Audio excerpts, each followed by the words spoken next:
Greetings, everybody, on this beautiful Sunday evening. I am the father of fortresses, the guardian of gated communities, but most of all, the Dungeon Daddy. And I am here together with my beautiful friends all across the, sphere of around, 30 kilometers around us, I think, is where we all live right now. Pretty But much. in digital space, we are humbly, put together on this one nicely packed screen for all of you to enjoy and for us to enjoy, because once again we are playing the beautiful game of Pathfinder 2nd edition. Hell yeah. Yay! Yeah. Nice. Pretty nice. Hell yeah. I have lost the pieces of my hair that I wanted to lose this time by going to the barber, and it feels very nice. Now I have like this nice line over here. I feel fresh. It feels good. I said desperately need a haircut too. It's getting so long. It's not I had, okay. I'm sorry, Max. I couldn't hear you over your hair. The hair muffles the sound. Yeah. No. But we do have one announcement, and that is that because the Friday stream is officially cursed, we will no longer be streaming our beautiful games on the Fridays, but instead we'll be focusing all our time and efforts on our main thing, which is this Sunday stream. So from now on, only each Sunday can you be bothered by us to come watch us. And every Friday you can do whatever the hell you want, because it's your life. Like, who am I? I'm just a guy on a screen. Like, why are you listening to me? That's weird. So yeah. And that is all that we have to say right now. And because I am looking very much forward to the new adventures that the pack will most undoubtedly get themselves into. So allow me to ask you all one question once again, which is... What time is it? No, I mean, shall we play again?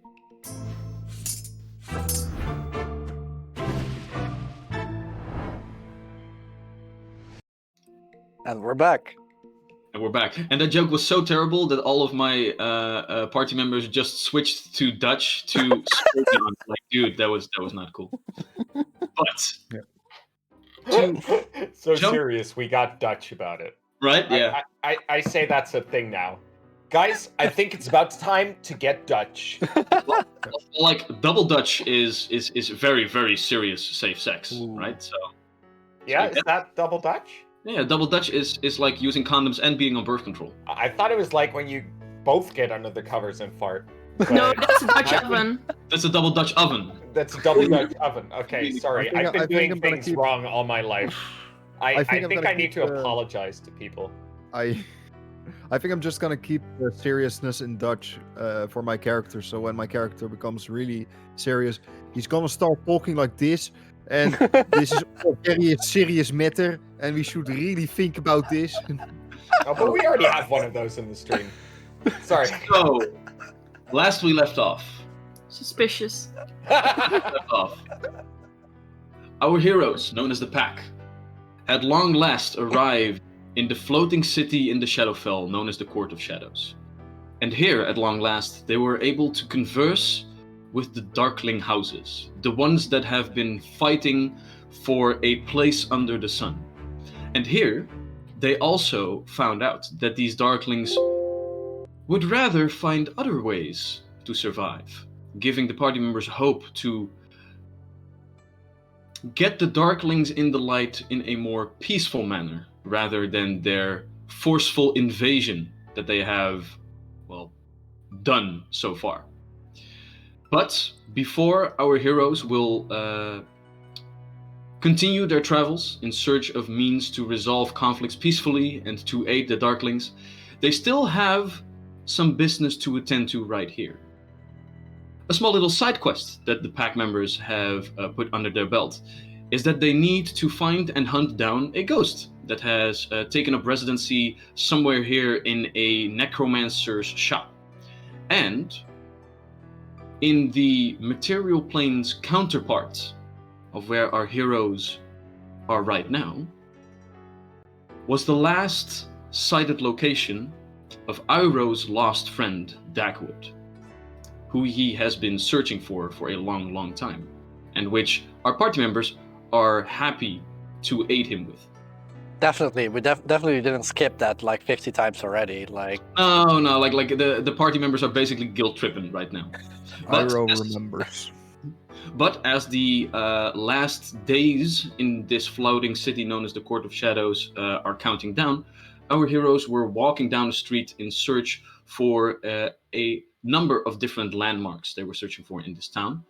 One of which was that Hannah was searching for people of her class, druids or other persons that might be inclined to the nature-ish side of things and the magics that come with it.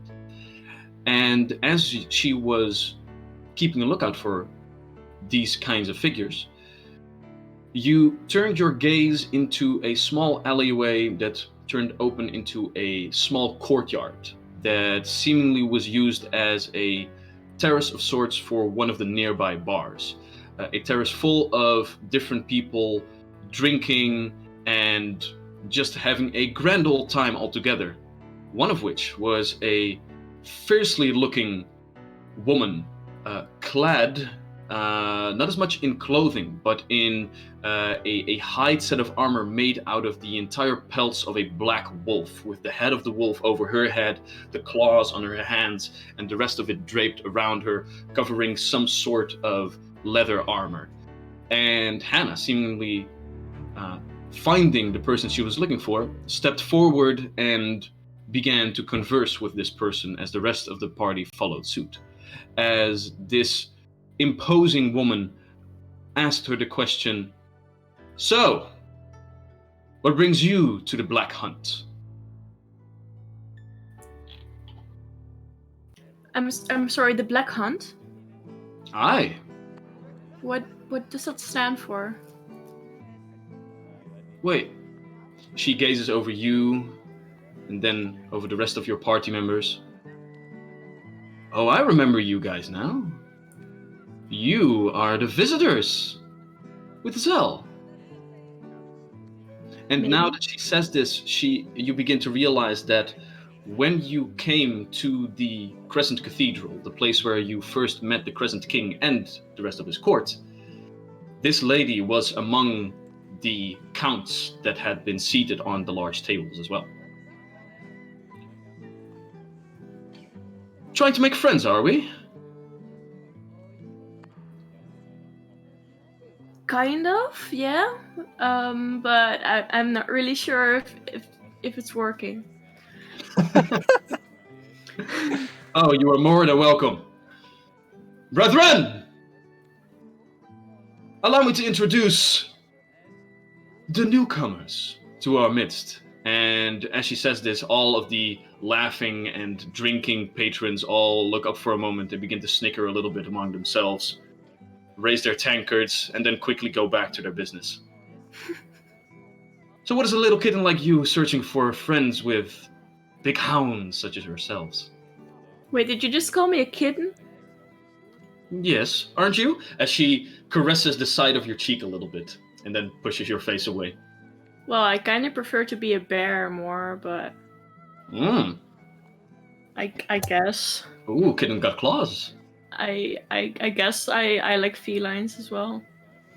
As this person is looming over you a little bit and getting a little too close for comfort, Melo is also like stepping closer. Okay, I want to try to show my balls. And I'm going to say to Melo, "It's okay, Melo, it's fine." Melo stands at the ready but doesn't like get in between the two of you, but he's keeping a close eye on all of this. That's fair. So you are a druid, right? Well, yes, I do incline myself with druidic magics. How does that work over here? Well... Because there isn't really that much nature. Well, growing and living plants and stuff. Oh, but death is a real part of nature as well. Come! Drink with us! And she slaps you on the back. The rest can come as well as they want. Thank you, needed that. Okay.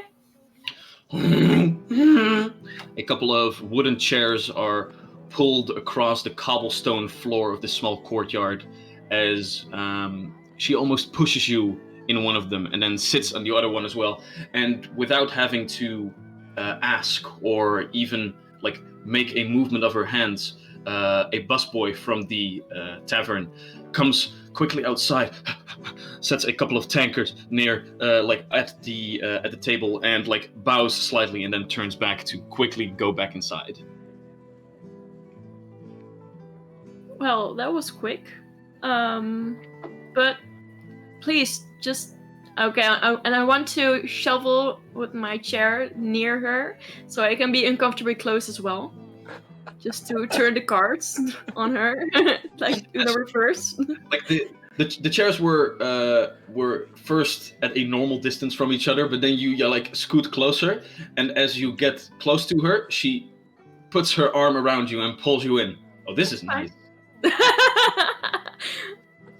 Grakal looks around, confused, and looks over to Iroh on his side, then Allison on the other side.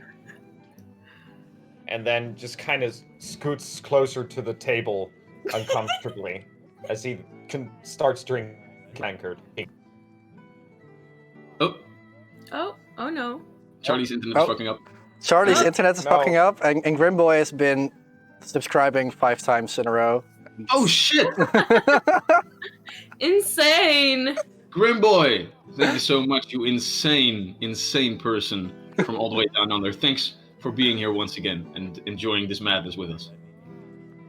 But you were speaking, Charlie. We missed half of it, I guess. Oh, well, he just scoots closer, uncomfortable, and starts drinking from his tankard. That's fair. As you guys are pulled into this mess, like a quick perception check would realize that all of the patrons that are sitting here, all are enjoying it a little bit too much that you guys are uncomfortable. Oh, but Hannah's not really uncomfortable right now. She's just no, like the boys being left out of all of this. So you were saying that death is basically part of the cycle of life. Could you elaborate a little bit? I haven't seen a lot of druids actually perform necromancy or anything in that matter. Oh no, but if I have heard the stories, this little kid and herself has been dealing in quite a little bit of death, wasn't it? Even some dead Fae as well. Oh no. Mm-hmm. Yeah, that's true. I guess, yeah. That happened.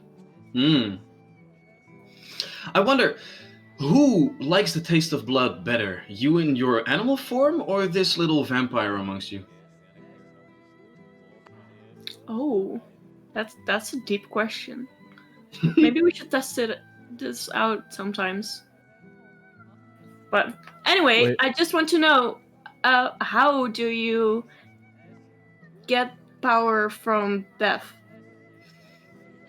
Well, hold on. I need to know if Anna actually likes blood when she's in animal form. That is pretty creepy.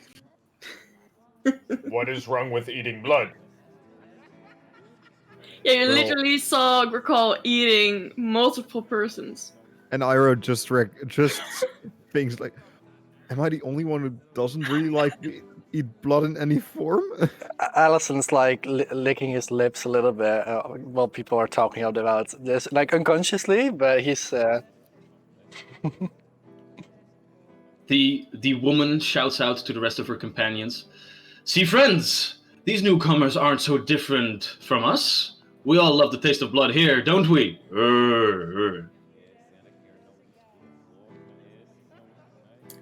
But I asked a question. Ah. Are you searching for more than just a little bit of companionship, little kitten? I'm just curious. I wasn't expecting to find another druid here. Well, neither I, a seasoned elf such as yourself, but if you really wish to know how we thrive here, then you have but attuned to the darker side of nature. Give in to your hunger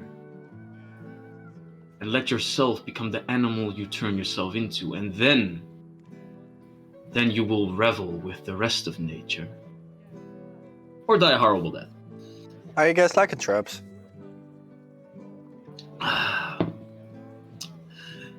The elf turned vampire is perceptive indeed. Makes sense. Interesting. I do not know why, but I do not like the way you are talking to Hannah. Hannah, you should not sit so close to that one. Oh, she scooted over to me, and at this moment, she turns down a little bit and licks the side of Hannah's face. Oh, Jesus! Oh, we just went from inappropriate to sexual assault. Well, it's you're not sure if it's sexual. It is hungry, as right now, like her left hand. She's a vampire. No, she's a lycanthrope. Well, but like her right hand, her left hand that has been turned over Hannah's shoulder, like the nails are a little bit long and sharp, and they begin to like play a little bit like around your neck, and you do feel preyed upon. Bite her and you will regret it.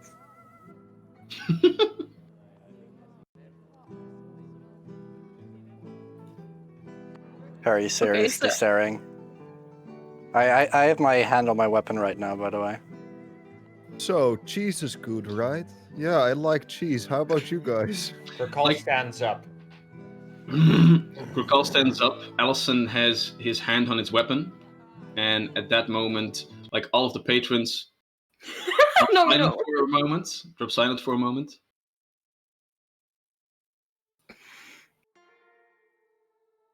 I'll just friendly banter. And she pushes Hannah's chair away a little bit, and then sleeks back in her chair, takes a sip of whatever beverage she has in front of her. Gracall sits back down. Alright. So, you guys transform a lot, I reckon. Whenever the need arises. And what other questions do you have? Oh, come on, we were just being friendly. I'm just trying to figure out what a necanthrope is. Lycanthropes. They are a werewolf. Oh. Or a werebear or whatever they are. They're wary. Interesting. So are you the same as Cell? Or different? Oh, indeed, Zell has become a brother of ours not so long ago. But that's Although, the same thing. An honorary member, I guess. Okay. And No, the I think I'm fine. It can belong to anyone. If our king wishes it so. The king is the only one that can change people into werewolves, or? No, but we have our arrangements. Oh, so you can't just bite me? Oh, I can if I want to. Oh. Okay. Do you want to?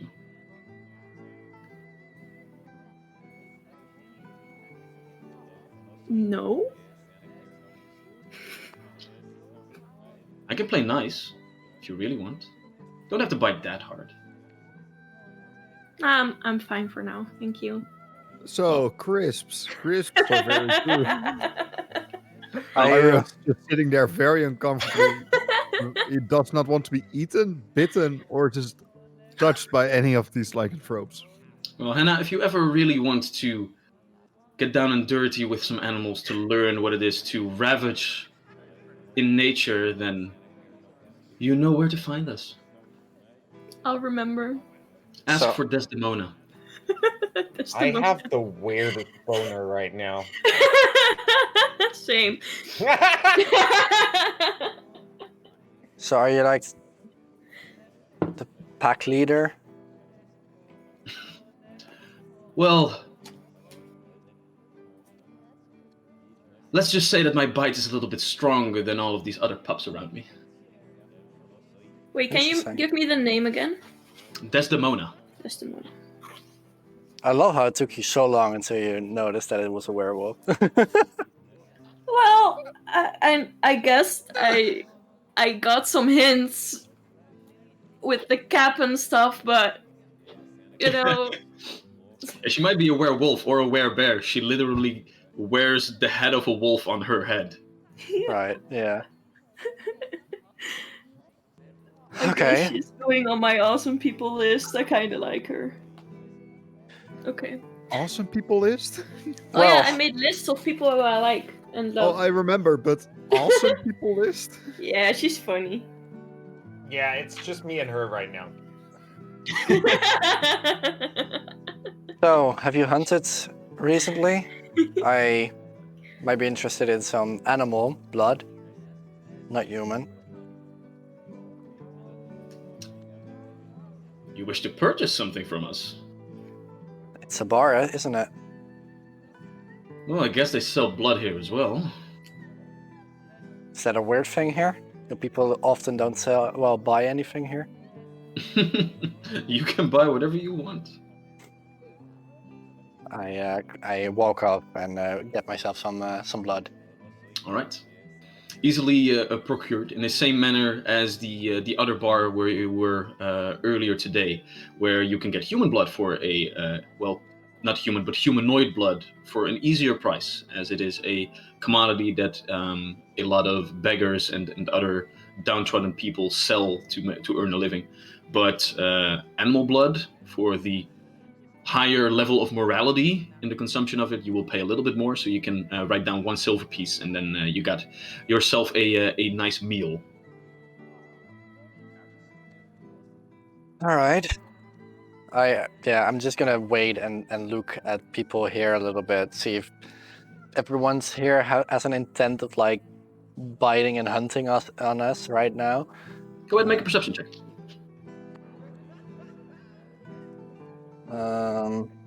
It's not that high. 23. 23, easy enough. As you walked into this small courtyard, the courtyard had like 5 tables, just simple wooden tables, and all of them were basically taken by this party of the Black Hunt. In total, like 14 or 15 different people all sitting together. For you to procure your blood, you needed to enter the small wooden door into the bar itself, and there you can see that a couple of other smaller tables are taken by quote-unquote normal people that are not as rowdy, that are just having a meal. Some of them looking a little bit shady at you, but that's probably just because it's the Court of Shadows and a staircase leading upward, probably to some rooms. So it seems that outside is just like a party of the Black Hunt that just crashed in here, and then inside it seems to be a couple of normal people. When I get my drink, I walk back and I sit down again. I am wondering, as a lycanthrope, you can just turn into a wolf, right? Why add the druidism on top? What's the difference between the two? All of these questions. Do you guys want to get so intimate with us? This is just curiosity. First, we wanted to know, because good people wish to know about other good people. Now, We are not good people. maybe I start to think it's good to know for when we fight. Interesting. Fair enough. But if you wish to know of your prey, then we would know ours as well. I know enough about your vampirism as it stems from this place as well, little elf. But you, changing elf, I've heard some stories of your kind, but what do you bring to the table, little kitty? Well, I change color sometimes when I change my moods, but I've been red a lot lately, so I guess that's I don't know. And I guess I'm just a druid that can change into animals.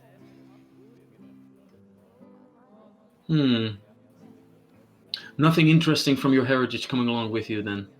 I have no idea. I don't know where I came from, so. Huh. Well, the red suits you at least. Thanks. And you, Dragonborn? Red as well? Yes. If you would want to rip out my throat, how would you do that?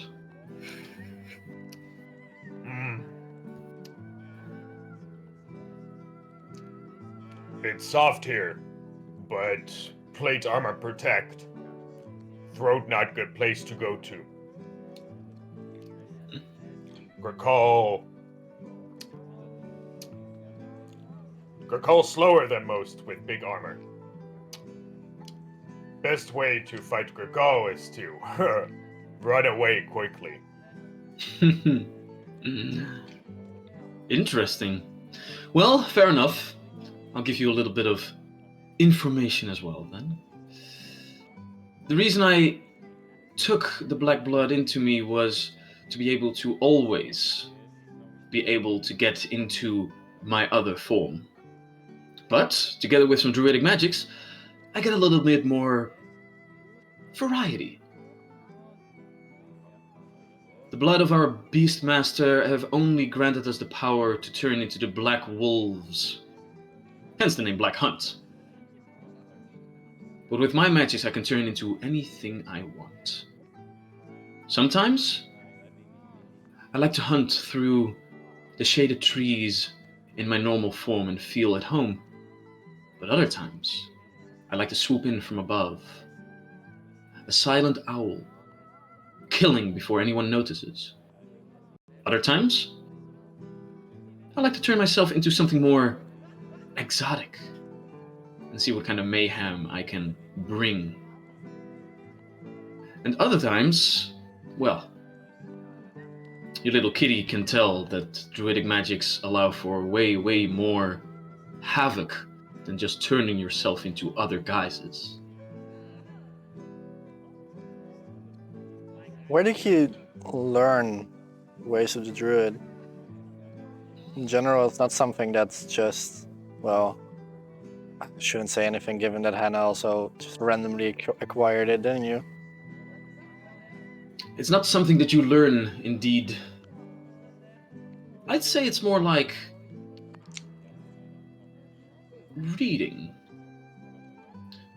You walk through nature, through the desolate woods, and you read what nature has to offer. The rest of you are just illiterate. Interesting perspective. Well, I can read. I cannot. I thought so. All right. This one. I don't like it. I wonder Shall we if we leave? travel sometime. Have we done what we came, Hannah, for? Yeah, I think it's enough for today. But I'll be back if I have more questions. Thank you. Sure. Or if you wish to get some practical advice. Who knows? Oh, Since and I went to put the back of my hands like slightly on her cheek and just walk away.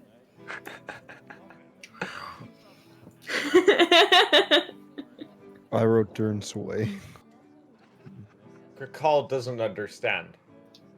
I still thought Hannah and Allison were. Desdemona looks after all of you with a very curious look. Not really knowing how to read all of you either. Yeah, this was That's really totally random. fair. Either. Yeah, Like, she tried to creep you out, but like, no. Just, okay, well, I guess. yeah, this was really random. I liked it. It was really random. Okay.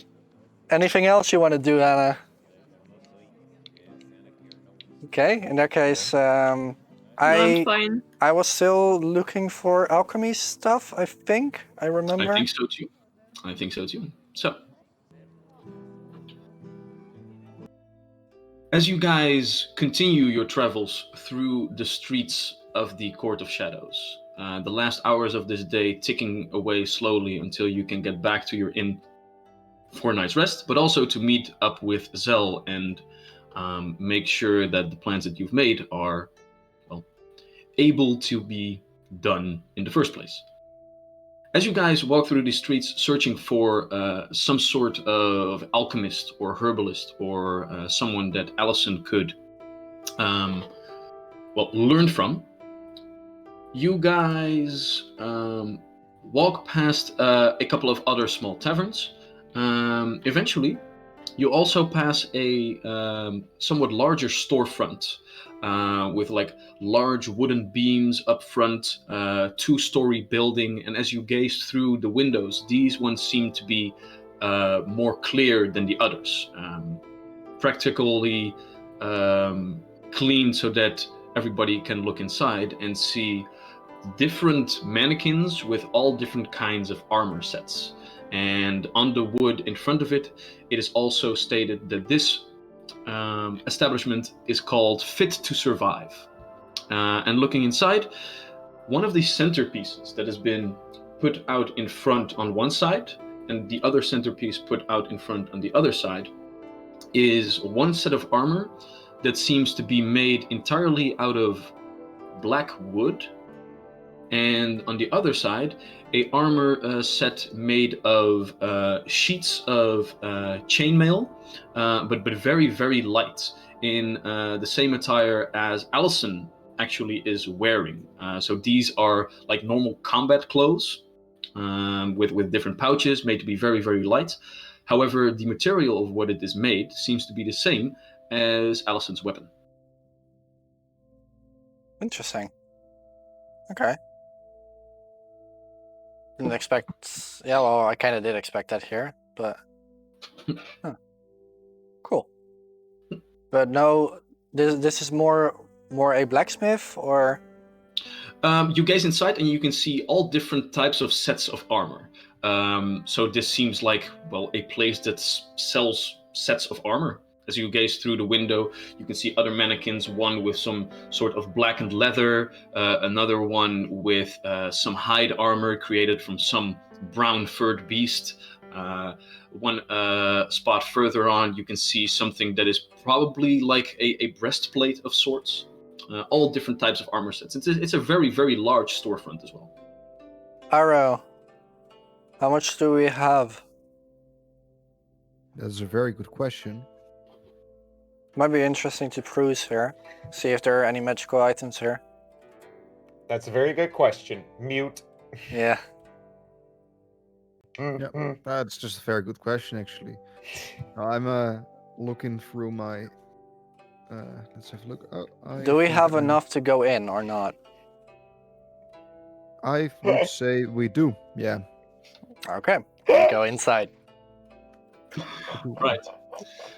Rest of the party members clink inside, and as you walk in, the layout of the store is. Let me just make it easy for all of you to realize. I think one of the funniest parts about what Maxime does is that every time we ask him how much money he has, or we have, he very slowly goes through the book as if calculating things. Like, he doesn't have it written somewhere in one number. Just like it's all over the place, and he's making some quick calculations. Now he can only like look at all of the different numbers and make a educated guess, because he really doesn't know, and he really needs like, oh shit, what's it gonna be? Oh shit! I keep postponing this every week. I think we have stuff, but I'm not really sure. Something along those lines. I can just imagine that Arrow himself just doesn't know either. Yeah, Ira just looks into the bag and thinks, "Well, that looks full or not as full." Is this viewable by our viewers as well? It is. Okay, so you enter over here into like a small, what you call it, like a hallway, an entrance hall, and after that you step into it, and then you have like all different mannequins with different suits of armor. All the way at the back there's a large counter, and there are 2 staircases leading up to a second story where other suits of armor are also located. As you enter, Klink, you not really immediately realize that this isn't one of the mannequins until the completely ironclad warrior standing there moves slightly and grunts, and then points to a sign that has in some sort of text that you cannot really understand, except for Iroh realizing that it's shadow speak, and then underneath it in common it says "No weapons." And then he points to a large weapon rack set up. Sure. Well, empty your weapons, folks. So do you cut off your hands, Iroh? I'm just a monk. I don't fight. Definitely. That explains. Right. Recall. So, wait. This is an alchemist, right? It's an armory. Yeah, I'm confused. How did we end up here? Okay, anyway. It's a very large store that might be interesting for you, so I wanted to point it out to all of you. Oh, fair enough. Alright, so Gurkal disarms. Yeah, sure. Right. Hannah will wait outside with Melo. Fair enough. As all of you enter, and you can see all of these different suits of armor, you can hear from the back, small door open up, and from behind the counter, this gray-skinned goblin walks over with black hair, slick back, some decent clothing, but over it he has this brown leather apron with all of different kinds of tools, making it clear that he was probably working on some sort of armor as well. As he steps forward, you realize that next to the counter and on both sides of the store, there are again 3 of these mannequins. The same mannequin, the ironclad warrior that grunted at you. So it seems that this place is pretty well guarded. Although right now, they seem to be standing completely still. And if the one guy in the small hallway didn't grunt at you, you probably wouldn't have realized that these suits of armor are actually filled with something. The small goblin walks over to you and begins to say, "Welcome to Fit to Survive. I am Outfitter." I've forgotten his name already. I'm Outfitter Ransack Suit. Nice to meet you. Allison How may I Artana. help you? Yeah, I was actually looking for something completely different, but then we wandered upon your store and we were wondering what kind of things you sold. The newcomers, yes. Good. I would reckon you are adventurers, and you are at the right place.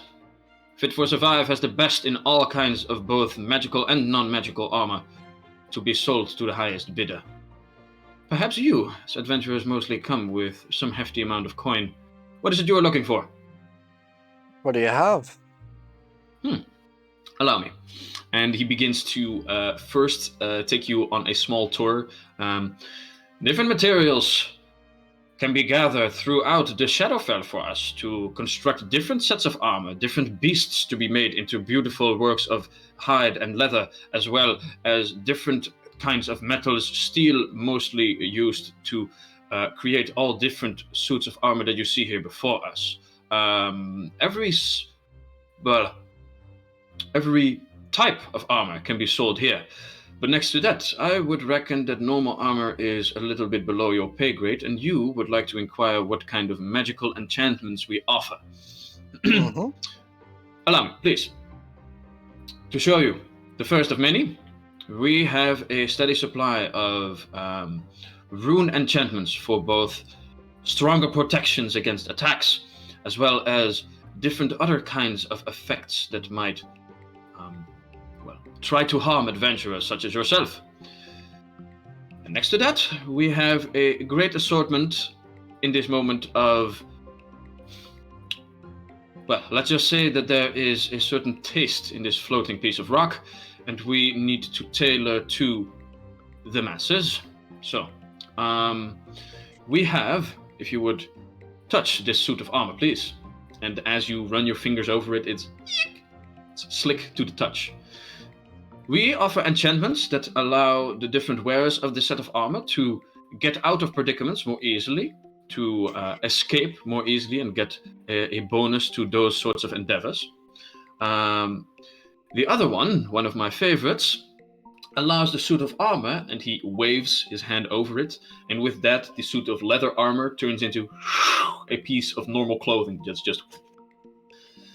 We also allow a glamored enchantment to be able to change on the whim of the commander if you would wish to wear armor in places where one does not wish to realize so.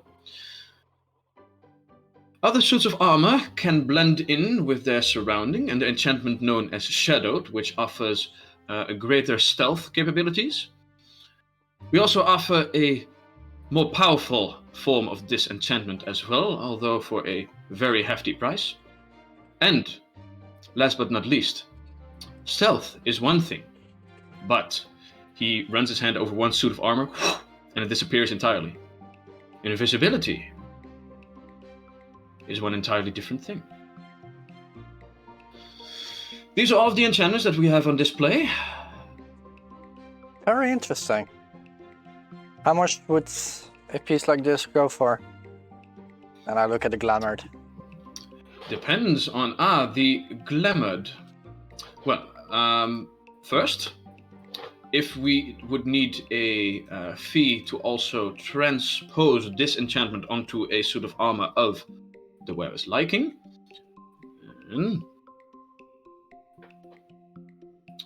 the rune itself would go for a mere 140 gold pieces, with the transposition of the rune running another 40 to remove and replace the rune, coming in a total at 180 gold pieces. All right. And a standard protection? A standard protection rune will run you approximately... there we go. Is it armor potency? 160 gold pieces, again with the fee of removal and addition. Although, I spoke before my turn, we do not have to remove, we have spares, so only the addition will run you a total of 180 gold pieces. Very well. Interesting. Let me discuss with my party over here, if you don't mind, for a bit. Of course. Feel free to peruse, and if you have any questions, I will be in the back. Just give me a sign, and I will come back out as soon as possible. Thank you very much. Happy shop. And the goblin walks off. All right. Grakal, I think you would definitely like a armor potency rune on your armor. How much do we have? Do we have enough for something like this? Because this is something that Grakal would definitely like. Yeah. So we have about about 114 gold pieces. Okay. In that case, not enough. But it's good to know that these things are here. Ooh, Did we? we have things. We have Hannah bag, maybe, if you grab. So I'm just gonna read out some of the stuff we have. We have the Wand of the Root. We have a Spell Empowerment Rune, which is worth 340 gold pieces. So we could either use it or not. And Spell trade empowerment it for- rune, as in? So +1 on spell attack rolls and That's spell the- saving. That's what That's Hannah the- has. Yeah, that's inscribed on the staff that Hannah is using right now, I believe. Yeah. And we also still have some magical items that we haven't really been using, so we might want to, we could sell some of that stuff. Okay. We have the Maestro's Instrument, which we're no longer using. Just a question, DM, before we go and talk about this for a long time. Do they also buy, or? Ooh, we've been fed. In this shop, probably only things akin to armor, but to make this quick, we can just go ahead and roll to see how well you can sell your magic items in this town. Okay. It's a pretty high-level town, you realize, and looking like places like this and the individuals that you have seen, this is a place where people battle for survival every day, so you're probably capable of like offering all of these items fairly easily. So we could just like make a roll to see like how well the selling and shopping goes altogether. I agree. So if you guys wanna do some selling, this is like the largest city, quote unquote, that you've been in for a long time. Okay. I definitely feel like we want to sell a couple of things, but I would say maybe let's just do this during the break, so people don't have to wait for us selling stuff, and then we can decide if we want to buy something during the break as well.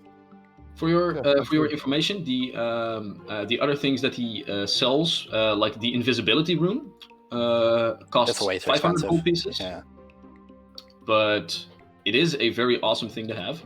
definitely. Yeah. And I don't know, like, if you guys would be interested in one of the other things that he sells, but oh, crap! I totally forgot. He also sells a couple of other pieces of attire. As you begin to peruse a little bit more, there are a couple of other magic items that he sells as well. Oh. You look over to the suit of armor in the windows. So he has adventurer's clothes made of cold iron, and he has pieces of dark wood that are now just put on display that can be probably turned into a other set of armor. And dark wood is a very light material that allows for lower strength checks to wear the armor and have it less bulk. So it's a way for like heavy armor to be worn by people that aren't really capable of that.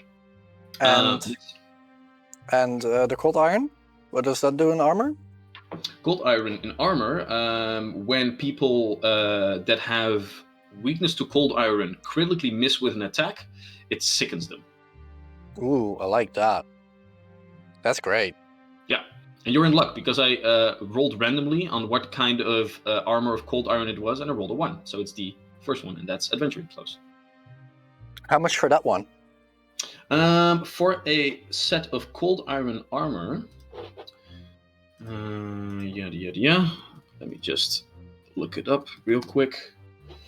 Cold iron armor would be 114 gold pieces plus 14 per bulk. So the adventurer's clothes are 0 bulk, I believe, because it's just clothing. So that would run you 140 gold pieces. That would actually be very interesting for me. Okay, good to know. Yeah, but I'd say we discussed, because right now we don't have the money, so we can't do anything yet. So I'd say we discuss during the break, and then we'll figure that out later, okay? Well, and there are a couple of other things in store. They have a hat of disguise, which can turn you into something else entirely. Wow. They have gloves of storing that have like, if you palm an object, you can make it disappear into the gloves of storing. Very handy if you want to steal things. And they have a set of boots and cloak of elvenkind. We have some. Last but not least, a set of moonlit chain, which is a chain shirt that can be worn, that can also be used to flash with the light of the moon to dazzle opponents. Interesting. Okay. Cool. So yeah. Is there a specific set bonus that you get if you have both elven armor? The boots and the cloak of elvenkind, I believe so. So we already had the boots. You already have the boots. Yada. Yeah, if you're also like with the cloak, you can put up the hood to turn invisible. And if you're also wearing the boots, you can use it another time per day. So you can turn invisible twice per day. And the cloak of elvenkind is expensive. That one goes 500. For 360. This one goes for 360 gold pieces. Yeah, that's expensive. Okay, but good to know that they're here. There's a lot of stuff in here.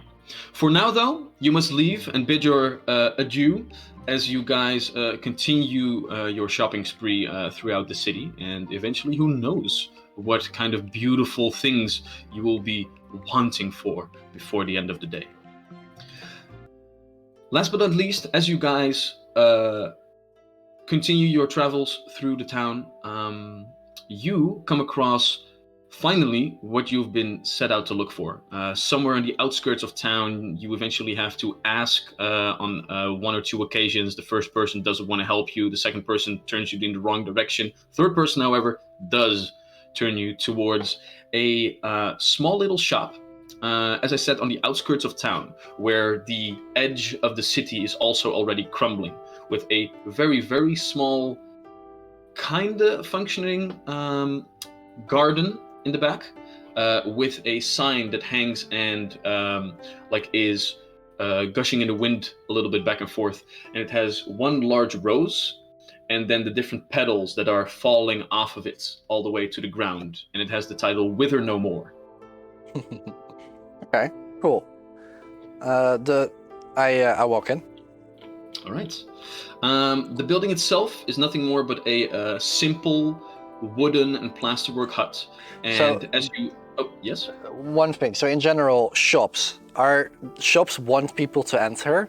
As a vampire, can I enter shops or not? Because do I have to ask every time I want to enter a shop, or? They say open and welcome at every different shop in here, because it's a problem that a lot of vampires have. And as you turn the door inward, it hits one of the small bells at the top, and cling. You are entered, and you can see that the entirety of this small building is packed with all different kinds of herbs. Most of them you know as some sort of basic medicinal things, but you can also spot a couple of different things that might interest an alchemist such as yourself. Different herbs are hanging from the ceiling. Different bookcases filled with all different kinds of jars with dried materials, some potions here and there scattered as well. And as you enter, from behind the counter, a woman figure pops up with a Bordeaux red dress with an apron across it with different streaks of brown and green of the different herbs and things that she's been working with, and her long, beautiful red hair in one long braid that almost gets to the middle of her back.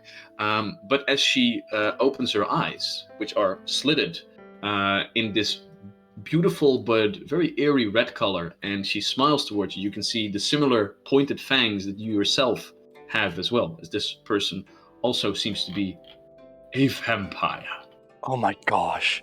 Yeah, who would have thunk? But she seems to be very jovial. Greetings! Welcome to Wither No More. My name is Baptista van der Meer. Welcome to my shop. How may I help you? Greetings, Alison Artano. I have two things. I'm an alchemist myself and a herbalist. I am interested in obtaining some recipes. I do sell my formulae, yes. And I want to know the way I can use a particular ingredient that I have that is pretty, well, probably a little bit more common here in the Shadowfell, but I obtained in the Prime Material plane. It's kind of rare, I assume, but I want to know if you know what it does. Well, some identification services can be acquired as well, for a modest fee, of course. How much are we thinking? If you can show it to me, perhaps I can already give you a quick answer. Perhaps I might need to do some experimentation in case the price will go up a little bit. All right. I roll out one of the the things that we acquired for the giants. I roll out one of those. The thing that withered away instantly. Yeah, the thing that was very, very difficult to harvest. Yeah. Harvest. And I'm looking for it right now. Excuse me. Let's see, what do we call it? I got it. Right. Oh yeah, over here it says pure awesomeness. That's all it says. Pure awesomeness, yeah. Oh dear. I might have an idea of what this is, but I will have to do some quick tests if you don't mind. I will use up a couple of reagents. 5 gold pieces for my trouble, 5 for the reagents. Comes to a total of 10. All right, very much. Sure. Thank you. In the meantime, here's my book. This is the one that I allow customers to peruse through. Take a look and see what you can find, and perhaps we can discuss some prizes for you to write them over. Now, Thank you. and she gets it back. And there are a couple of different things in the book as well. A couple of things that catch your eye. Some things that we can discuss outside of the stream, I think, for easier things. But there is one formulae which uses a herb known as Scarlet Pimpernel, and it can be used to create potions of moderate magic resistance. Oh. And as you gaze through it, it seems to create a potion for 1 minute that gives someone a +2 bonus to saves against magic. Wow. Which seems to be a very nice thing to have, perhaps. And another thing, she has a very large body of work concerning a herb known as church steeple. Church steeple is one that you know as well, and that you have used for some things. But she has been able to concoct potions of negative healing. And you gather that she probably created these potions for the different vampires that live in this town as well. Instead of potion of invisibility. Interesting. Yeah. Mm-hmm. So next to that, I will... I have the list of things right here. I'll just put them in the player notes for you. There you go. Awesome. Then I'll look at that after the stream as well. All right. Eventually, she comes back. It is, as I thought, you, my good sir, are in the proud possession of a very, very rare material known as Darkshine. It is technically a fungal growth, a moss, but next to being infused by forces of the Shadowfell, it is also infused by the elemental plane of Earth, which gives Darkshine this very rare, very delicate crystalline structure. There are different effects known, none of which that I know myself completely, but there are stories of how this can be used to create very, very powerful healing elixirs and potions that can harden the skin against kinds of physical damage to a degree that is very, very high. Interesting. Okay. Can I see how much you have? How many doses do you have? I have 3. 3. With this amount, this would run you at the market around 600 gold pieces? Hey, armor ruins! And if I were to create potions with it, how much would those potions be worth? Well, even more, but then you would have to create potions of it, and this is a very, very delicate material. I myself am incapable to use it, and I'm not really having just 600 gold pieces lying around under the table as well, so that's another problem. Interesting. Good to know. I'm happy that I didn't just give it to that wizard guy. Huh.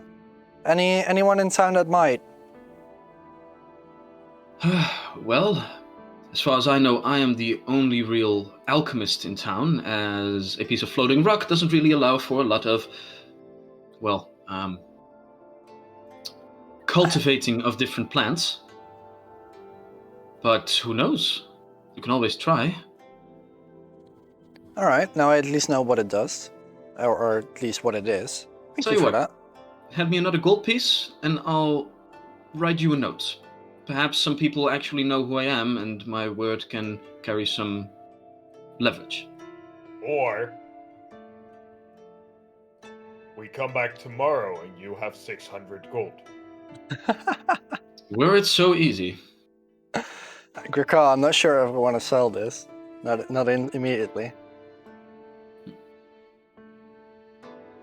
You gather that this is a material that is very rare, so it's in like the level 15 to level 20 range. Oh wow! So Okay. so it will take some time for you to be able to craft things out of this.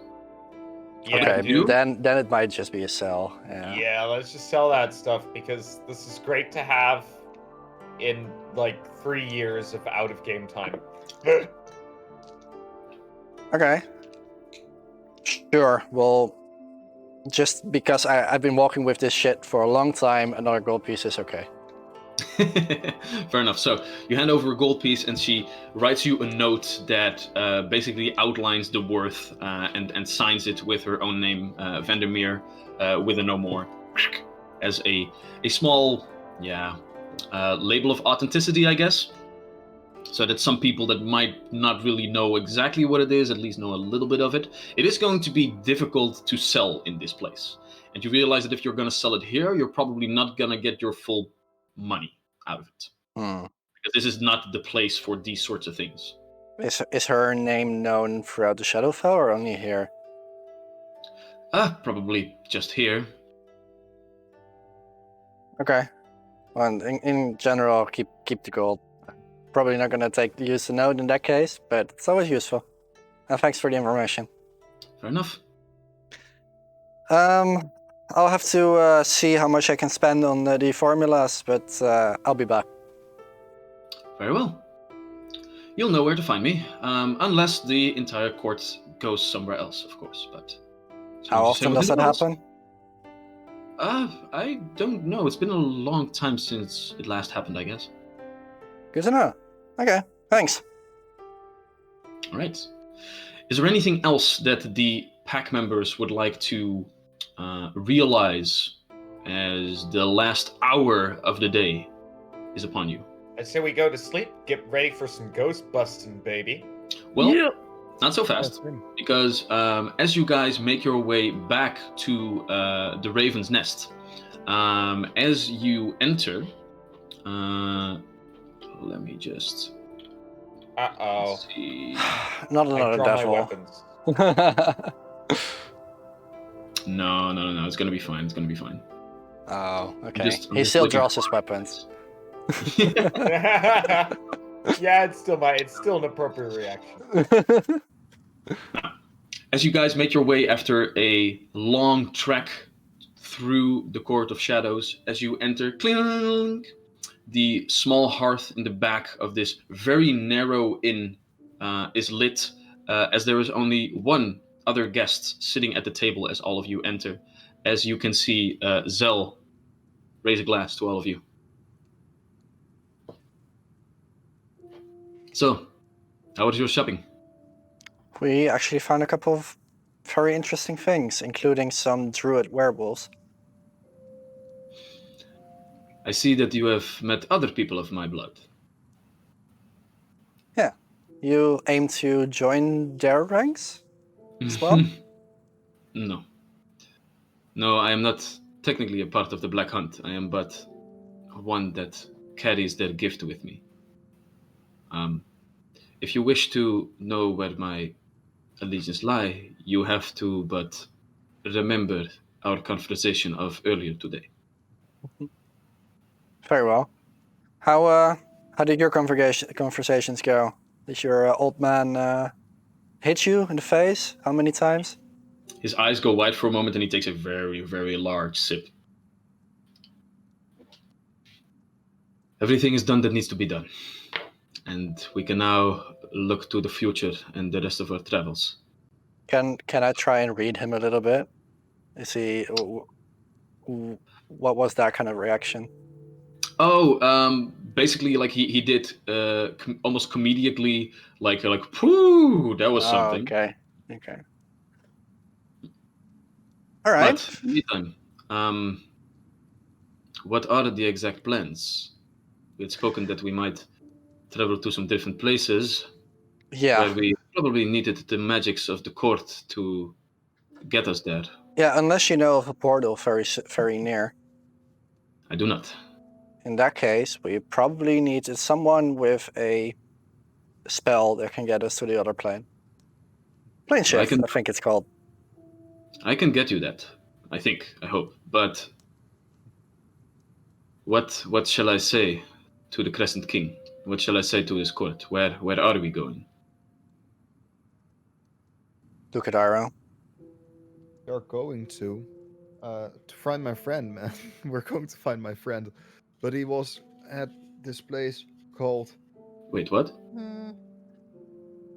So in general, there's one thing that we kind of have to do before we actually go to the Empire, and that is save someone that's dear to Iro. We're going to River here. You don't necessarily have to come immediately and join us. If you still want to wait here for a bit and hang out with your family a bit more, then that's fine. But then we'd have to meet you somewhere in the near future again. And we'll probably be faster if you join us.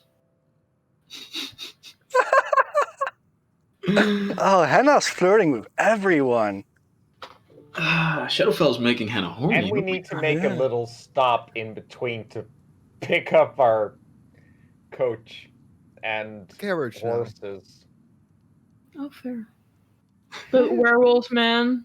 So out of character for a moment. The plans are that you guys are going to teleport to the material plane where you are right now, search for Dagwood, Iroh's lost friend. At some point, you will also need to turn in your side quest of hunting the ghost. Mm-hmm. Yeah.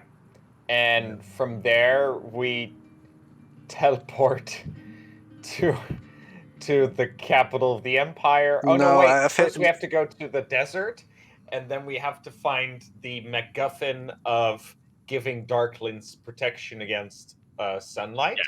And then we go to the capital of the Empire to negotiate for an alliance between the Darklings and the Empire. Unless we don't find anything in the desert, then we go to Wild Grove or the Three Broken Isles. Oh, yeah. Right. So there were to use your words, there were 3 different places to search for a MacGuffin that the Darklings gave you. Like, if you guys have your own plans, then more power to you, of course. But yeah, Three Broken Isles, the place where Elven civilization is, Wild Growth, where the ruins of long-lost light elves lay dormant, and the Tsunade Desert, the place where a people known as the people of the Golden Sand worshipped the sun and had a lot of stuff to do with like light magic and that sort of shit. I feel like that's pretty good that we have a plan B and C. But I think our first, or the best or the option presented as best was the Tsunade Desert, right? Well, that was the one that the like the light elves that the people on the Three Broken Isles know of, and where the ruins lie within Wild Growth is kind of a widely known vanished civilization. It's like Atlantis, right? Like everybody knows about Atlantis, and everybody knows of the light elves, but it's very vague. So they didn't really know a lot of it. They only had like some bits and pieces that pointed you into the general direction. The people of the Golden Sand, they had a lot more information on it. It was very more pinpointed, like, hey, that sort of shit. Yeah, so maybe we can switch to the battle map for a second so our viewers can also have a bit of an idea about the general regions we're talking about. I agree. Because that's a good idea. They're very far away from each other. Yeah. So this is the road map. Yeah, can I do it? Can I do it? Sure. Oh, sweet.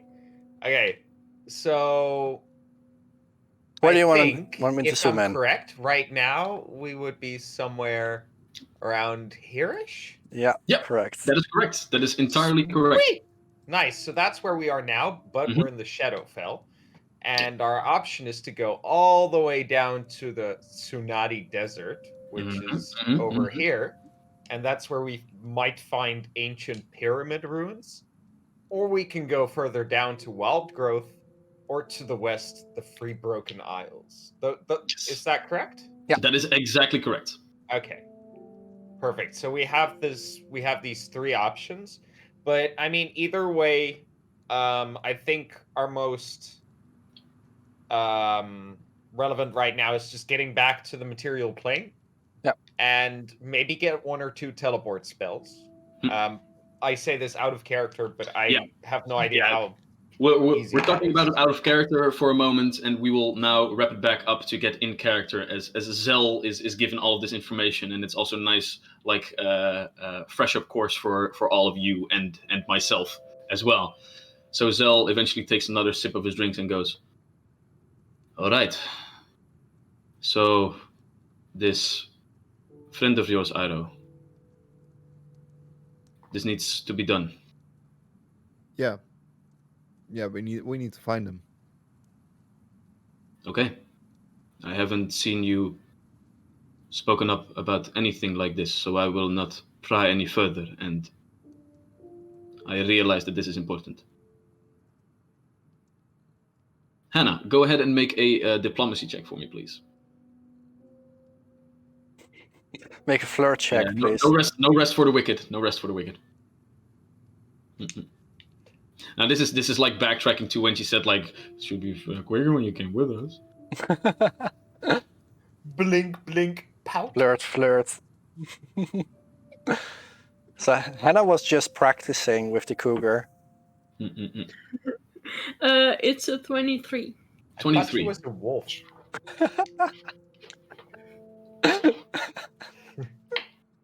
Zell looks over to Hannah for a moment, looks a little bit questioning for a moment, and then turns back to the rest of you and says, "Well, I already set my life in motion that I would travel with you. I guess my aid might make sure that this goes a little bit quicker.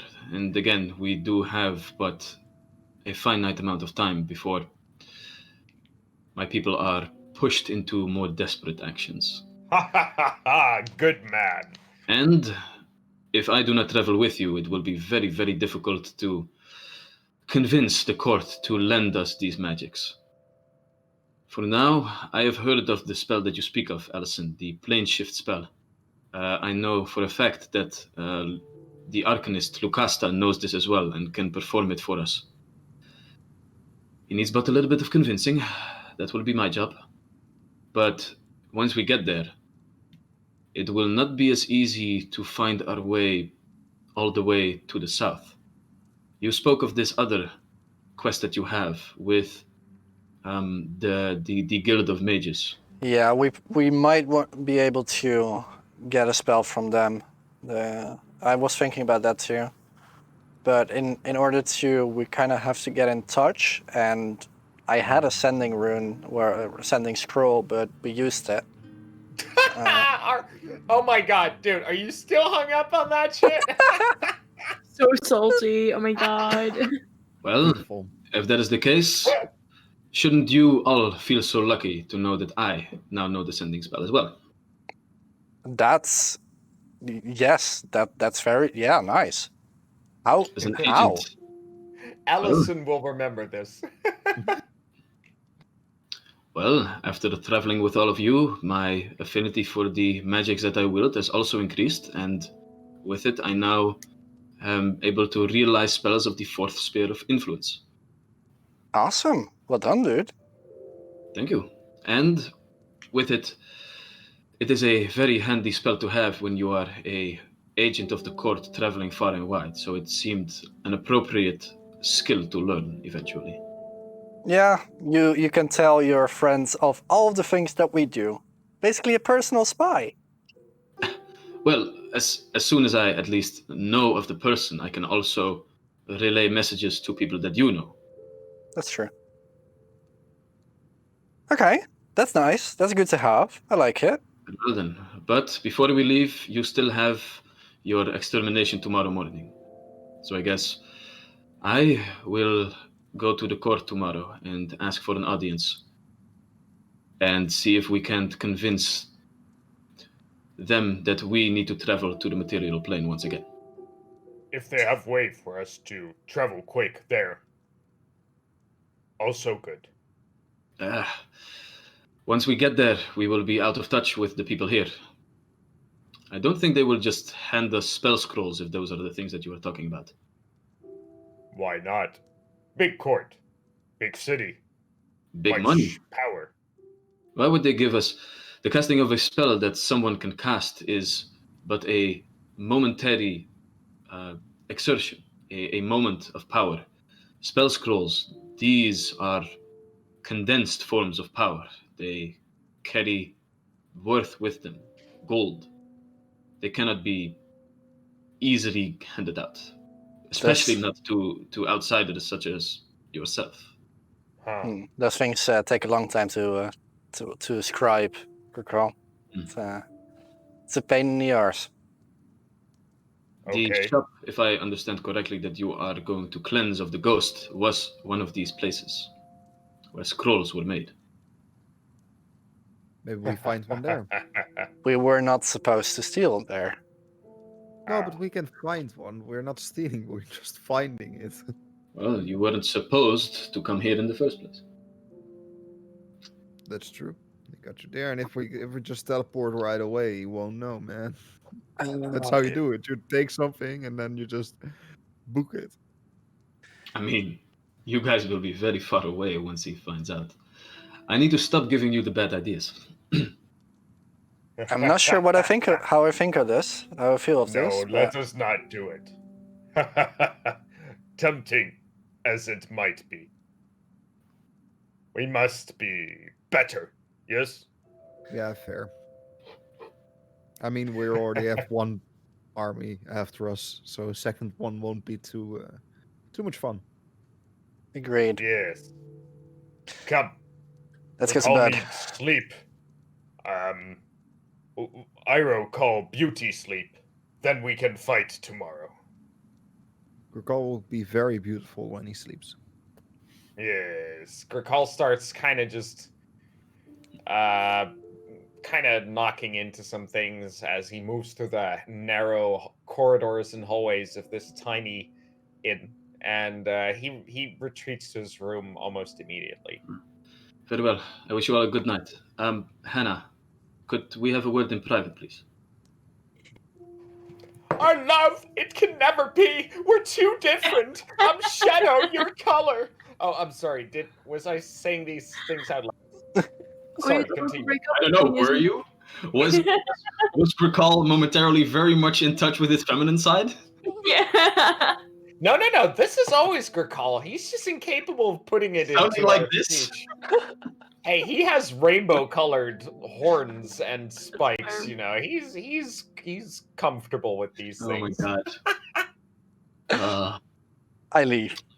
But yeah, of course. So All right.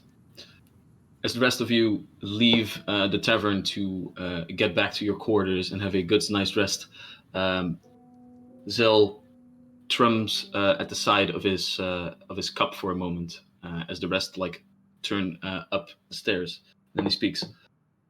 I've realized that since that I have changed, that you have been keeping your eye on me, and if we are going to travel together, I think it wise that I make clear to you that this transformation is of no danger to anyone. I understand that you might be cautious, but in a very similar way that Allison is in control of what he is now, I am as well. And I can see if you are still unable to completely trust me after all that has been going on. And to be very honest, I'm still not sure if I can trust all of you. But actually, I think I trust you more than I did before. excuse me? Well, before all this, I wasn't really sure that you were kinda on our side. And even if we might not totally be on the same side, I think I trust you more than I did before. I do not understand what is Well, I have changed, but how does this help? Well, we met you when we were fighting you, so guess I just had to make the step of trusting you, and it took a little bit longer with me than the rest, I guess. But yeah, I don't know. You're okay. Thank you. You are okay too. All of you are very okay. All of us okay, yeah.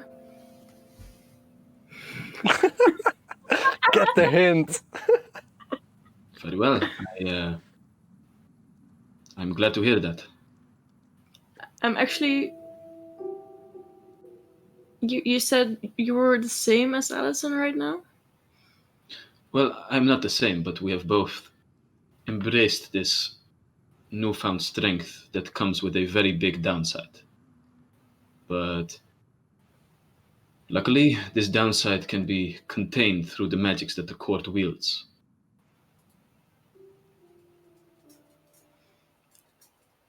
I'm just not totally sure if Allison's in control yet, and I'd like to know if you think you are in control of yourself. The difference between me and Allison is that I have pledged myself to the Crescent King. And I have seen many, many different others with the same hunger of the beast inside them. None of them have ever lost control, while it is known outside the court that at the time of a full moon, every lycanthrope loses control and goes on a murderous rampage. Us, not so. That's good to know. The cool dark of our king allows us to stay in control at all times, reaping the benefits of this hunger without losing ourselves to it. I am not trying to sell anything to Allison. I have understood that this is not for him. But the reason that he is struggling right now is because he has not pledged himself to our court yet. If he were, he could control it even better, as much as being allowed to walk in the sunlight itself. That makes sense. I hope he doesn't end up attacking us or something. That would be nasty. It happened to me once. A second time won't be much different, I think. Oh, and Sal? Hmm? You asked me aside, but I was the one asking you to come. Well, I get that, but I am the wild card in all of this, and I can understand that you need my connections and you need my power that I wield. But there are a lot of people that I work with within this city, that I'm forced to work with, that I do not trust. One of which, hopefully, will be able to send us back to the material plane. Fair, but that's not really the reason why I asked you. Just Then, like when you're around. But I'm going to sleep. and with that, Hannah quickly stands up.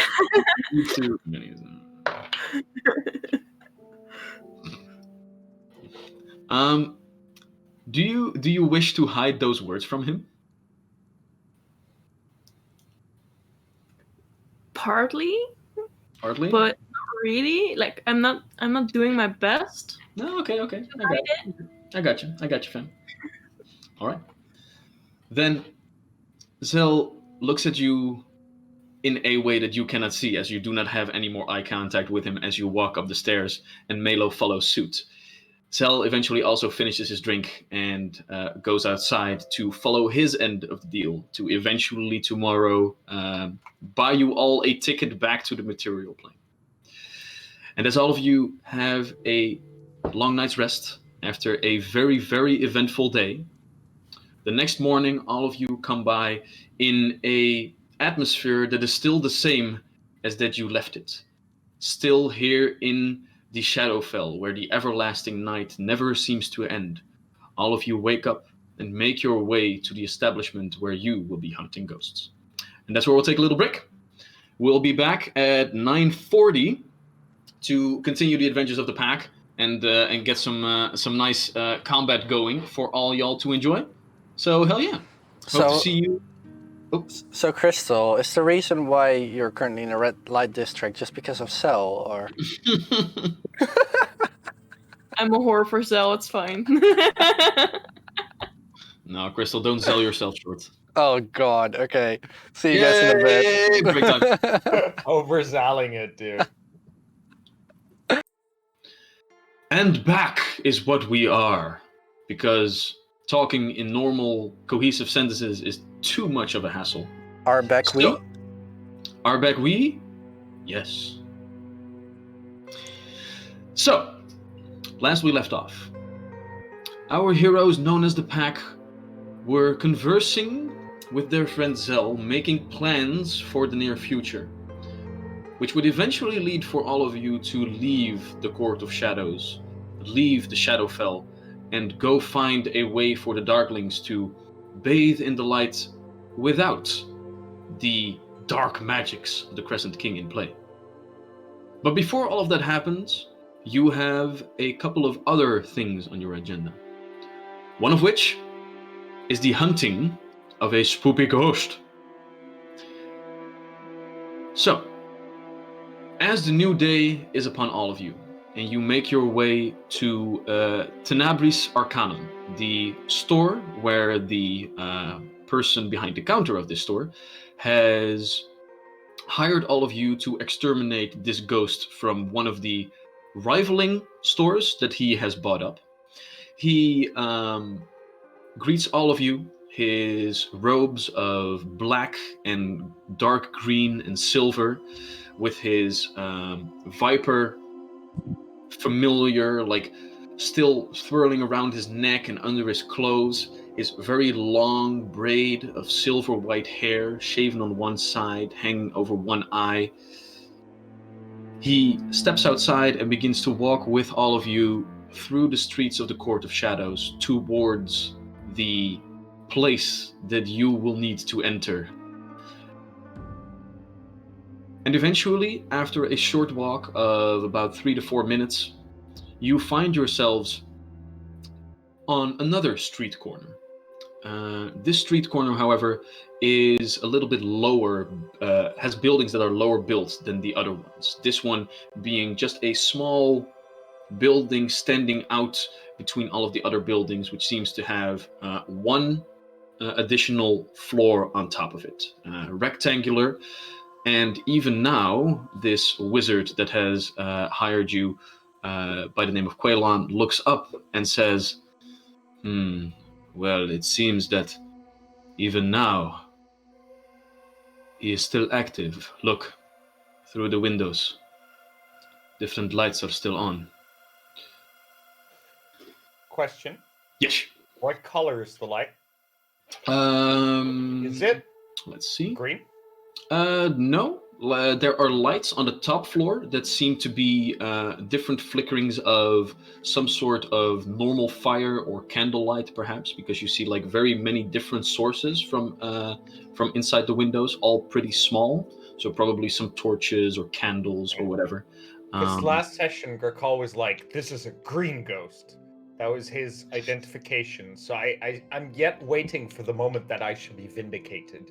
We shall see what happens. We shall see what happens. However, the lights up until now seem to be normally colored, but on the ground floor, no lights seem to be illuminated as of this time. Quaylon steps forward towards the main door, which is just a simple 5 foot by 5 foot door. Gets like a set of keys that look simple, but do have a little bit of a shine over them. And as he sticks the key in the keyhole and turns it once, you can hear multiple clink, clink, punk. With this, I will take my place here out on the street, and I wish you good hunting. Thank you very much. Hannah, So, what have you prepared? Well, I don't think it's pretty sufficient if I tell you all my spells. I If think that's sufficient. what we need to talk about is how do we do? We do Pretty not good. want to make damage to building. Important, yes? As Gracall looks at the guy that hired us. Indeed. No area of effect spells, please. All of the materials inside the building are very delicate and need to be preserved if you wish to be paid. So we must be careful. We must focus on the ghost. If it wishes to distract us with other foes, we must be quick in their death. Then we focus on ghost again. Is that okay? Sounds like a plan. Stay close to me. If it attacks with the hands, if it goes with spell, we stay apart. Very Yes. well. Have you ever should fought a go ghost first. before? We have fought ghosts before. One very angry green one. Other not green ones. I think this is green, yes? We'll see. So All right. Gracall grabs his large great axe neck splitter and just kind of bends downwards. This long, elongated lizard shape, this raptor hunting position. And as always, through the doors of normal humanoids you need to. Also that we shall be like Shadow. Do you agree?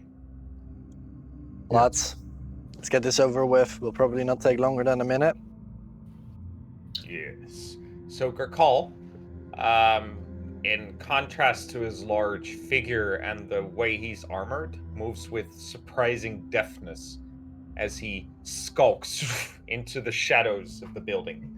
All right. I can cast Pass Without a Trace.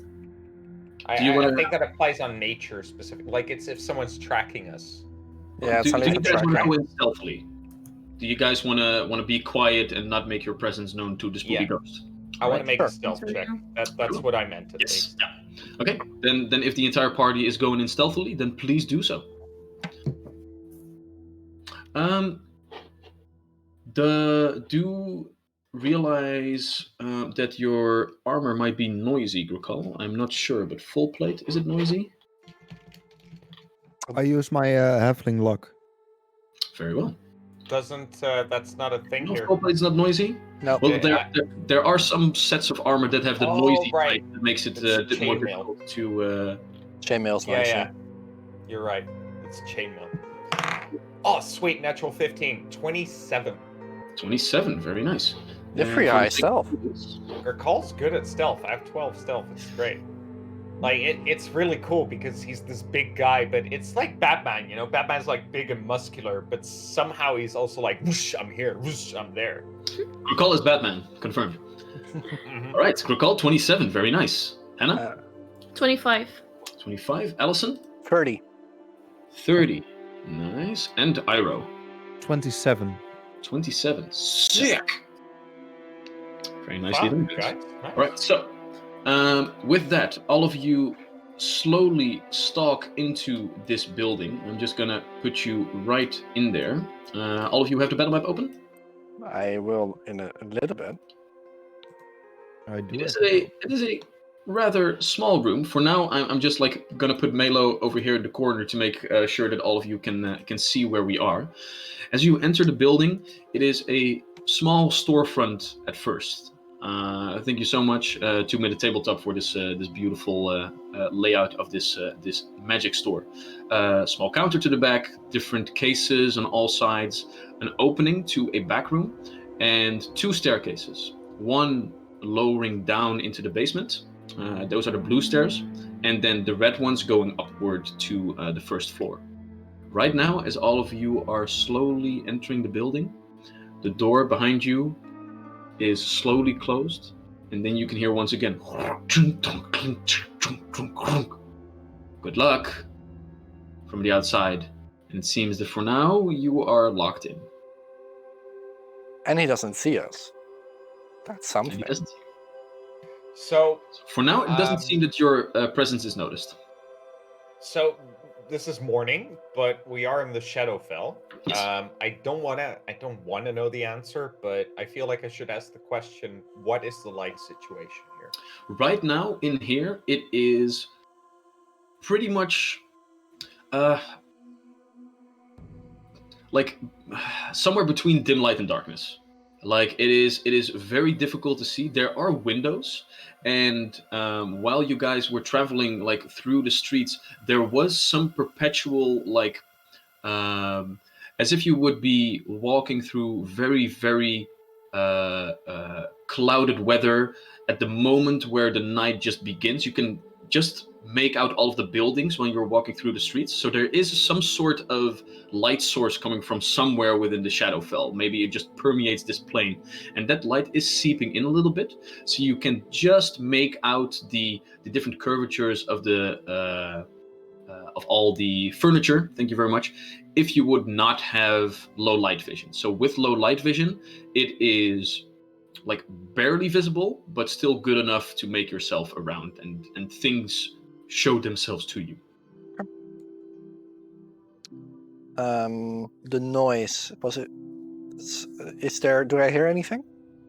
Go ahead and make a perception check. 25. 25. You hear a very faint fluttering of paper, but it's not coming from upstairs. It's coming from downstairs. Basically, like tap on the ground very softly, take people's attention to me, and point down. Allison goes to every one of the party members and slaps them in the face, then gets their hand and like points it down, and eventually all of you note. And I also bite everyone. Oh, there you go. All of you are drained one. Noise. All right. Yeah. I suppose we go down.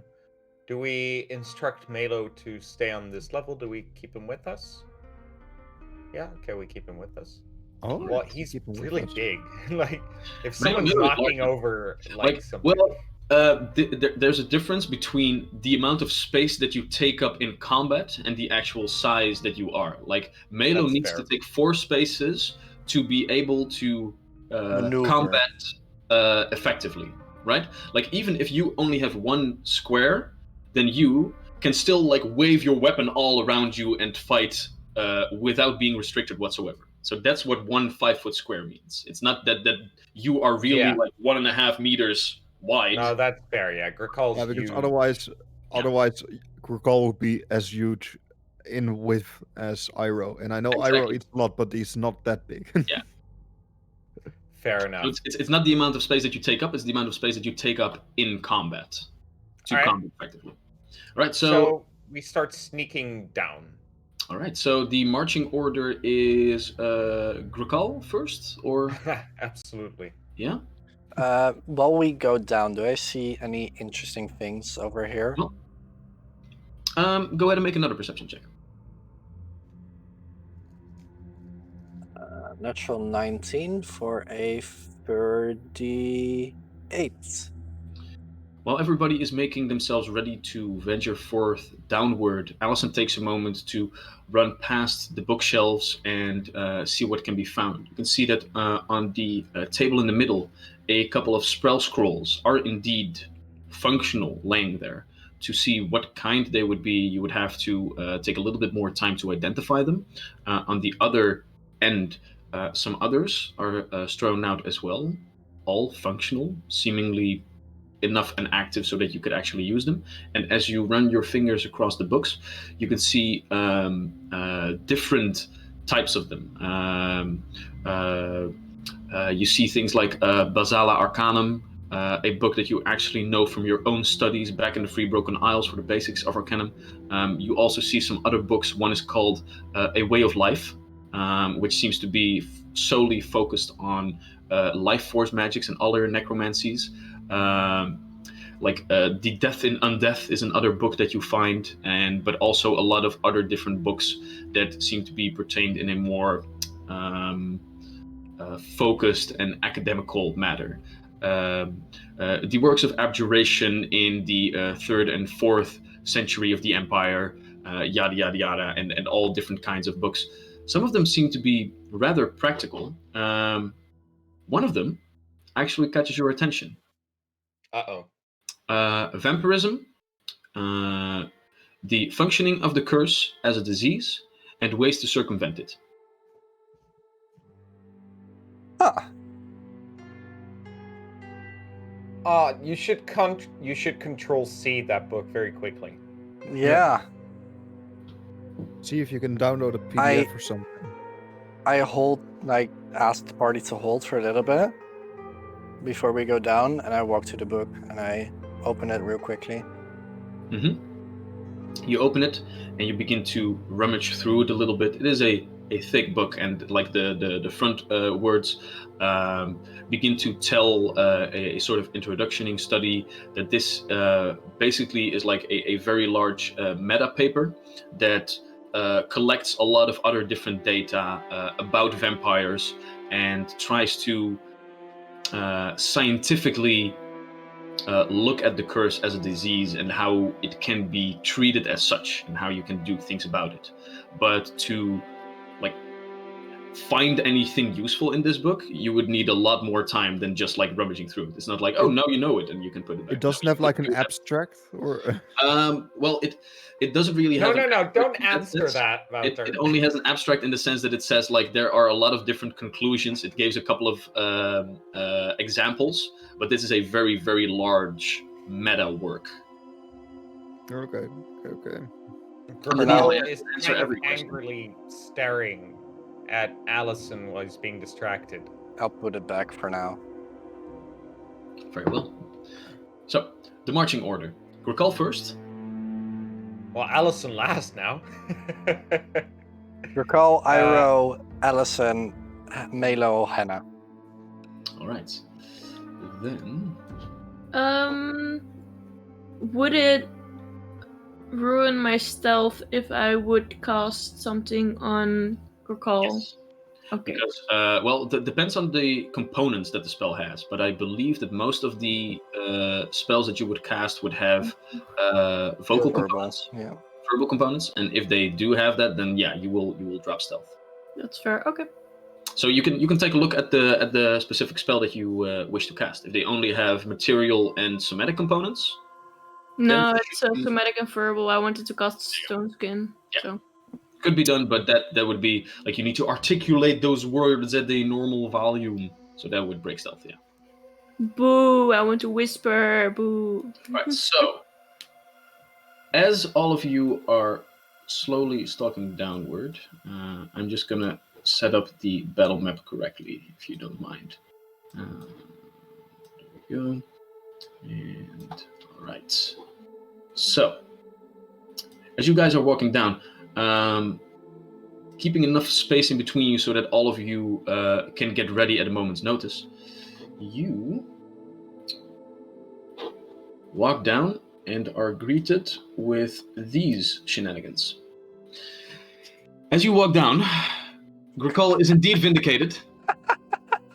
I have actually changed the ghost to a green one just for you. You're welcome. Really? Nice. Of course. You said it last week, and I was like, I think I got a green one as well. Let's put in the green one. So, what you are greeted with down here is a laboratory of sorts. You can see different pots of ink, different candles. These ones are spoopy colors, as they are colored blue in some arcane lighting. Different desks are put aside, different scroll papers are strewn about, and in the middle of what seems to be some sort of arcane circle hangs in the air the spectral remains of some sort of spellcaster. As you guys are sneaking in, the ghost seems to have his eyes closed at the moment, as a couple of different pieces of paper are flying around it, and different quills of ink are also like inscribing the different scrolls as he is murmuring something under his voice. He seems to have the spectral staff in one hand and just holds the other hand open as he just... He doesn't seem to notice your presence, and there is a slight like whirlwind breeze around him that makes the papers and the quills flutter as he is still, even in death, inscribing his scrolls with necromantic words. They should just let this guy be and just kill him when he's totally done with his work. Well, I mean, he's been doing this for the past years, probably since he died, so... Probably, yeah. Okay, yeah, Krakow, what do you do? Yeah, do I get to take... Are we at my order in the initiative at this point? Well, right now, as you guys are sneaking down the stairs, you guys rolled high enough on your stealth checks that he doesn't notice you. So... Alright, then I guess we start, like... In this game, how it then would work is we start at my initiative because I take the first hostile action. Very well. Makes sense? And the rest would delay until after me? Does that make sense? Sure. Go Is ahead. that okay with Wouter? You guys can do whatever the fuck you want. Yeah. So Allison, you will wait your turn until it's done? Is there a space to move behind Krakow so I don't have to spend like 3 actions to walk down in the next round? Yeah, sure. So you mean move over here? Yeah. Yeah. Little bit squeezing in the space right now, but it's doable. Like you don't want to stand in this square while you're fighting, but Makes sense. Okay, Alright. then that's it. all right. So, Allison, you have the gadget ready? Yes, it's like a minute after it dies, I can still use it, so there's no Until a haste. minute after the target dies, the ghost okay. can still be My slurped up bad. into the device. Perfect. In that case, I use my first action to use Smite Evil, as I charge my weapon with divine energy. It has no Alright. components; it's just an action. So I was thinking, does it break stealth or no? But I assume not. But it's my turn anyway, so I charge in and I All right. strike at it. So as And you my axe, has ghost touch. Nice. So as your axe begins to light up with some sort of holy energy that even penetrates the darkness of the Shadowfell, you can see the 2 eyes of the ghost go wide, and for a moment he like looks at you and screams, and his skin becomes translucent. There's nothing but a skull, a spectral skull that you can see. And then as the scream ends, the skin gets back over the skull. But even so, you just take a step and you are gonna swing, little boy. Gurkal just kind of steps kind of tramples past him as he just swipes at him and runs past him. And he just makes this large sweep, his axe glowing with strength. Sweep. We all know it very well. That is a natural 3, and I'm gonna use that hero point I got laying about. Ooh, That boy. seems appropriate. And that is not that much better. That is a 9. Still good. So What's your that luck? brings me to a 27 against its AC. 27. 27 exactly hits. Perfect. Oh, spoiler alert. All right. So here we go. Smite Evil adds 4 good damage. And I roll 9. That's 13 plus 7 is 20 damage with Nice. Ghost Touch property. All right, so normal weapons would not harm a ghost as much, but this weapon has been enchanted with the power to especially slay incorporeal creatures, and as such, you can see the large neck splitter hit as if it was a solid body, and you can actually see a very real wound now being added to the tethered remains of this ghost, as it now seems as if a piece of the robes that the ghost was wearing in life is also being torn open, and just a chunk of the body is now missing, as 20 points of damage are indeed done. Perfect. So Grakal just swipes past. He's not saying anything because he doesn't suspect any kind of sentience in it. But as he turns,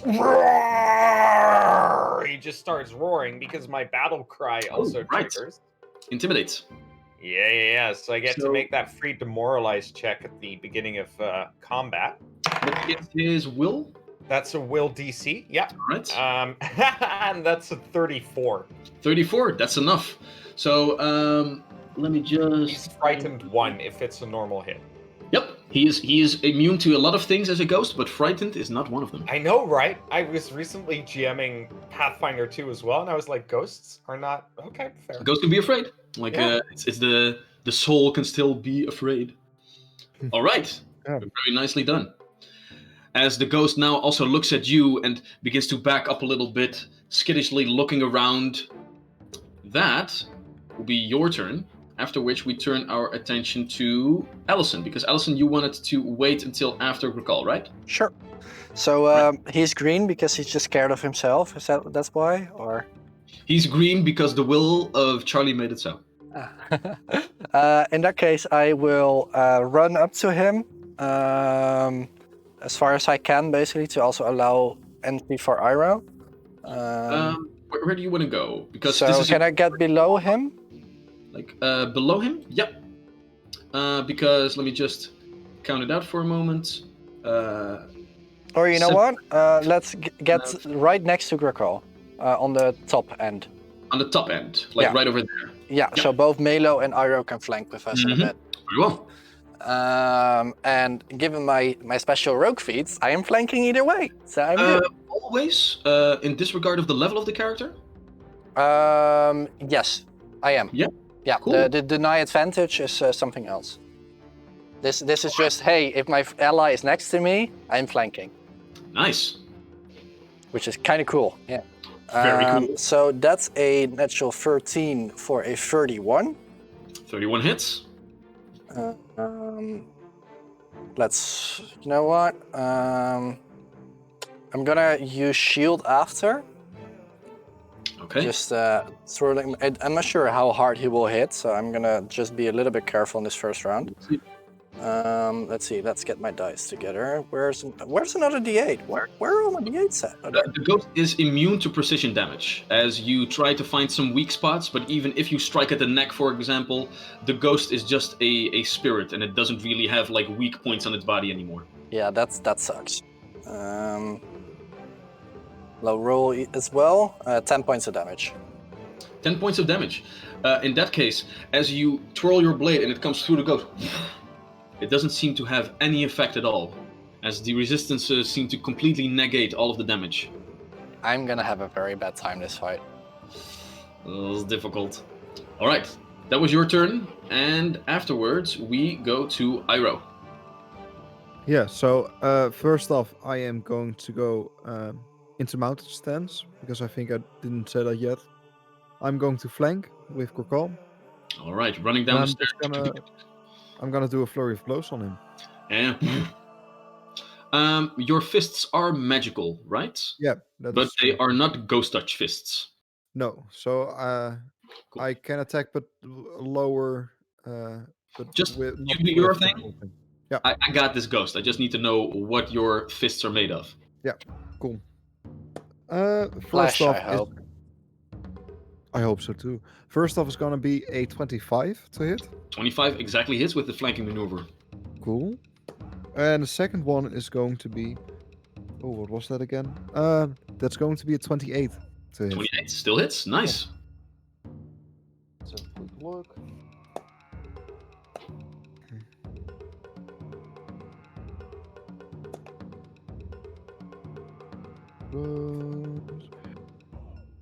That's going to be 41 points of damage.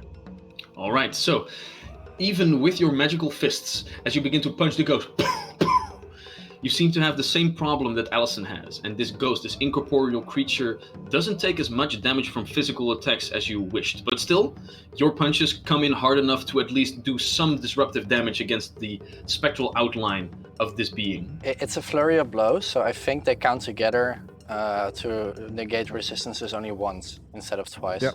That is true. Oh, that's very good to know. Thank you. That makes it a lot better. All right.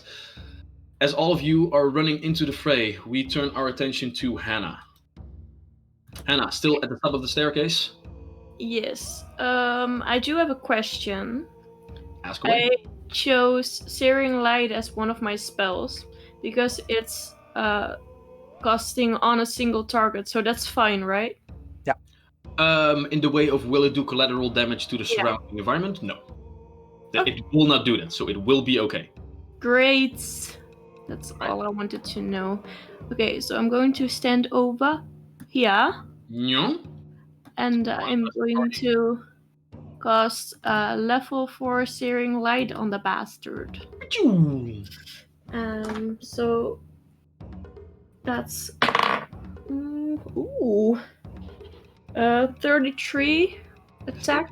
3, that will hit, yeah. Great. It's not a crit? Not a critical hit, no. Oh, too bad.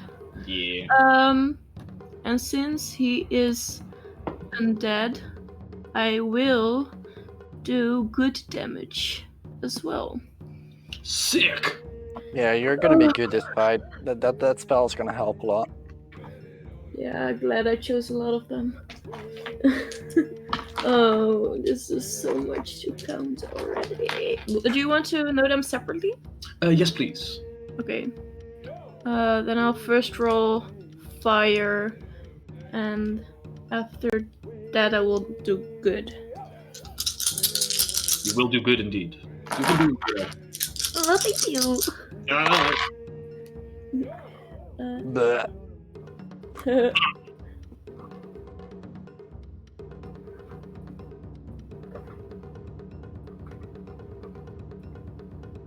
I love this bit in the song. It's great.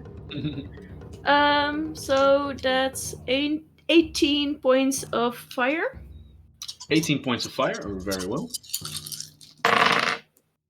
Ooh, that's a lot better. That's because it's good. And 23 points of good. Very nice, very nice. Is it good then? Oh, wait! I'm sorry. I have to add 2 more for because I casted it on 4th level. I'm sorry. 2 more It dice. is partial good and partial fire damage. Yeah. Yeah, so the first that I rolled was fire and the second one was good. Yeah, 18 points of fire, 23 points of good. Yeah. But I have to add 2 more dice. So roll 1 die and add it to the 18. That's a 1. Alright, so 19 points of fire damage. And go ahead and roll a d6 for the good. No, I have to add 2 to each. 2 to each. Yeah. Really? Oh, nice. And that's a 4. So 19 is 23 fire. and now the good. That's 5 more. So 28. 23 and 28. All right. So, as the rest of your party members are assailing this spectral entity, you come running down the stairs, already charging the blast of your staff. And as you see the ghost, this searing light beam comes towards it, but the ghost looks at you and begins to cast a spell. And with that, you see a sort of familiar effect. You've seen it once before with a dragon that casted it. A shadow fell spell, Jesus, that seems to already like siphon away a little bit of the magical energy. Still a couple of remnants come through, but the large part of this spell is being negated by the shadow siphon spell that this wizard quickly throws up to make sure that it doesn't obliterate into nothingness. And with that, in total, he only takes, let's see, 5 points of damage now. Oh wow. What? You negated a lot. He's resistant to a lot of it, and he can chop down half of all of the damage from the spell with his Shadow Siphon spell. Damn. So yeah, Milo he is going he has some protective abilities as well. Okay, Milo is going to do cat pounce. All right, and Melo runs up and Maybe the other side. What is Melo's movement speed? 35. 35. Let me just take a look-see here. 5, 10, 20. Yeah, it's going to be difficult because he can't move through the space of the ghost. So Yeah, that's what I thought. for now, this is going to be the place that Melo can make his stand. Oh, that's a natural one. Ah, boo. All right, so Melo does pounce, but he also falls a little bit down the stairs in haste, and can't really get the attack off as nicely as he wanted to. After which point, Mr. Booker is having his turn. The previous owner of Booker's Books doesn't really seem to like that all of you are surrounding him right now. Get out of my store! And he...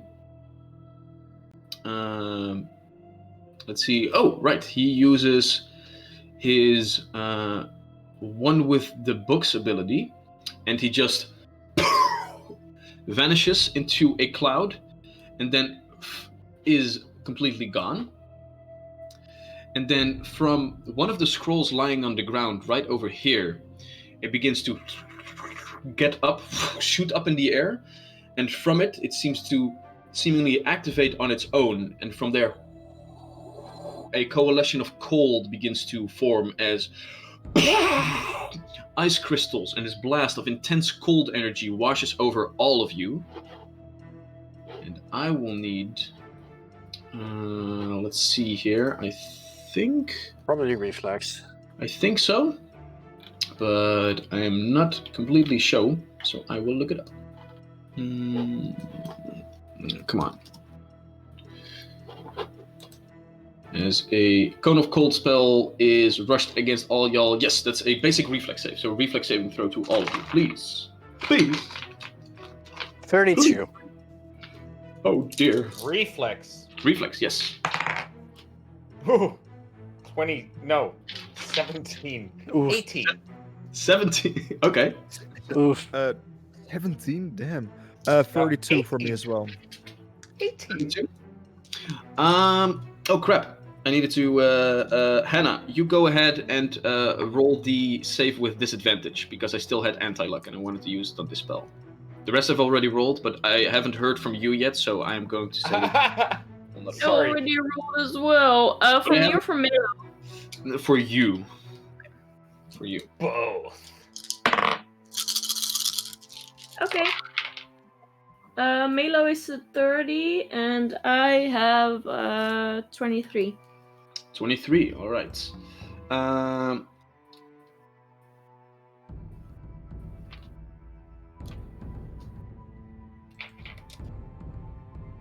Math. Alright. Allison, as this cone of cold blast is coming your way, you quickly dart behind your own cloak to let your back take the brunt of this cold blast.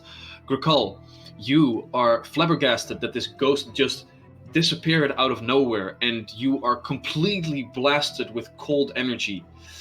Iroh, you are capable to at least protect your face a little bit. Hannah, you take the full brunt of it. Melo also takes half damage. Grakal, you take 84 points cold damage.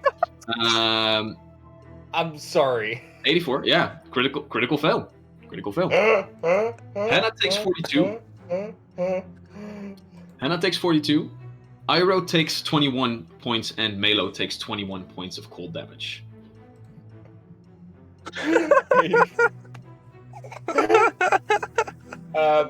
So can I remind Hannah and Allison and Iroh, I'm busy, that we have Dust of Appearance in our bag, which is basically like fairy fire. Yeah, I know. Which we need to use. I'm just saying. In the meantime, I'll be over here in my corner of the screen, and I'll be crying. because that was. I have fucking 119 HP, guys. You I'm had. supposed You had. to be like You the had. tank, and that was. Jesus. Okay. This I'm done. attack would have doubled the HP that I have Well, if you critically failed. if I critically failed. But I if don't you critically critically failed- failed, but If you critically failed, you would have died. So, Iroh, I see that you have not taken off your health, so I will do it for you. I did take him off my Oh, health. you did? Oh, sorry. Yeah, I was already participating. Excuse me. All right. Then, as the spoopy ghost has apparently disappeared, we turn our attention to Grackle. All right. So, honestly, I don't expect to use it for anything else.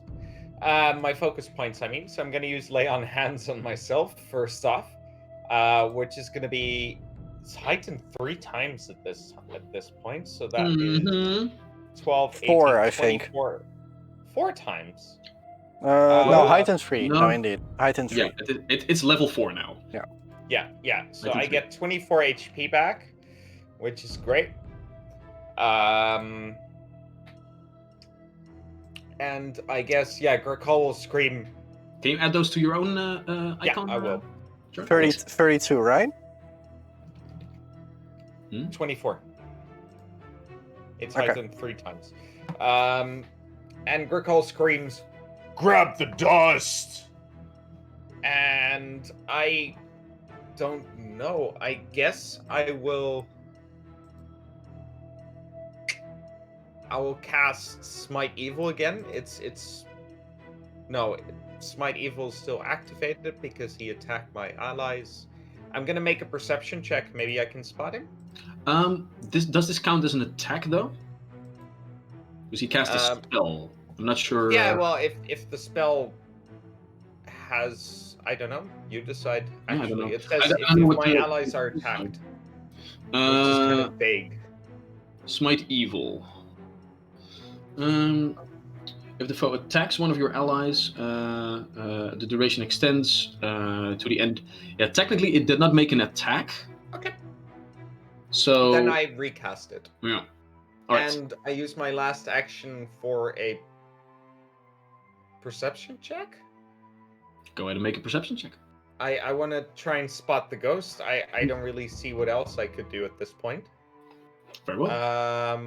No, actually, never mind. Fuck the perception check. I do another lay on hands on myself. I use my second focus point. Very well. I get another 24 HP back because that was just horrible and I need to get back in action. Consider the perception check thoroughly fucked. Yeah. Alright, so that's all good. And on to the next. All right, then we turn our attention to Alisson. Yeah, I don't have the bag either. I will make a perception check. Go ahead and make a perception check. Natural 19 for 39. 38. All right. As you look around this room for a second, scanning where this individual might be, you begin to realize that the different stacked crates over in this square, right over here, begin to rumble a little bit too much. Okay, I point this out, which is literally an action. Yay. So I point this out, like, guys, over there! And I use 2 actions now.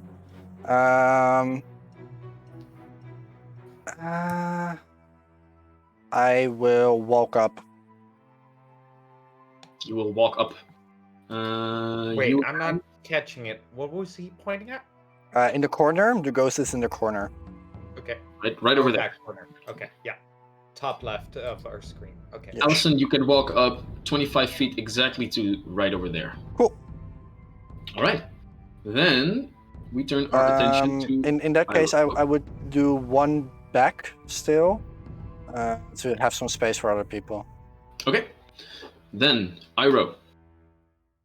Iroh, Allison just pointed out where the spoopy ghost is. so Iroh just goes there. He goes here. Very well. And he tries to hit the ghost. At least where he thinks the ghost is. All right. So first off, go ahead and make a flat check. Cool. That's a 19. That's a 19. That's more than enough. All right. So the attack can hit. Do realize that all of your party members have also shouted at you, use the dust. Do I have that in my bag? Hannah is carrying the... Oh, sorry. I thought you were carrying the bag of holding. Excuse me. I had a... Well, we to always be think fair, this, and it's never the case. I feel like it's appropriate for Iroh to grab it though, because Hannah's gonna be busy casting spells. In that case, Iroh grabs it when in transit to the spot. Does that take another action? To grab something from the bag of holding Cool. is it 2 actions or 1 action? I'm not sure. Well, in general, you have to walk up to Hannah, grab it, and then walk again to another spot, to where he is right now. So in general, to just get where he is, it would take 3 actions. Let's see. What's your movement speed, Iroh? My movement speed is 40 feet. All right. So, because you guys are very bad at planning, I'll say you can use one. No! Punish us! Come on, punish us!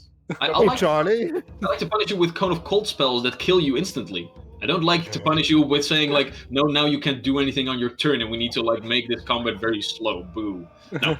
I'll say you can use 1 movement action to walk past the bag of holding, and in the meantime use 1 interact action to get the dust out. So you now have the dust in your hands. Because if you guys were clever, you would have just put it across the persons and stuff. So then my last action will be that I sprinkle the dust in front of me. All right. So I yeet it. You use the yeet action. Okay, dust of appearance. Let's see. When you fling it in the air, it coats all creatures in a 10-foot burst centered on a point within 5 feet of you. For 1 minute, the coated creature can't be concealed or invisible, nor can it benefit from mirror image or similar abilities. All right, so as Iroh passes the bag of holding, Hannah already holding it out in front of her with 1 fell swoop. The dust of appearance is scattered in front of all y'all, and there you can once again see the outline now in sparkles of purple and silver and dark blue of this spectral entity. No longer the wait, what? Sorry, I just got a notification because Charlie put something somewhere, and I was like, wait, what? I mean, yeah. Usually you get notifications when I put something somewhere. But now I believe that was your entire turn, correct, Iroh? Yeah, because you grabbed the dusk and you appeared this motherfucker. Then at that point we turn our attention to Hannah. I cast web on him. Web. All right. Yeah. 2 questions. Yes. First, is web single targeted? Or is it an area? It is a 10-foot burst. Yep, so it's an area. Yeah, so it's not going to be him. It's going to be an entire area. Yes. Did we... Yeah, you know... Do I break stealth with web? Well, you're already not stealthy anymore. No, but do I break it? Do you break stealth with web? No, do you break stuff? Like cover scrolls in dirty webbing. It's going to be very filthy, but eventually, as the spell ends, the webs will remove themselves as well. So it will not damage a lot of things. It probably might rumble a couple of boxes and make one fall over, but you don't think this is going to be a large problem. Okay, fair enough. I thought web might be like fireball. It's gonna be fine. It would suck. Okay. So you attempt to web. I attempt to web. Where's the area where you want to cast it? That's a good question. It's a 10-foot burst. So let me get you a there we go. Let's put in this one. And then let's make it controlled by all players. And then make it have aura. And the color of the aura will be gray because web. That's fair.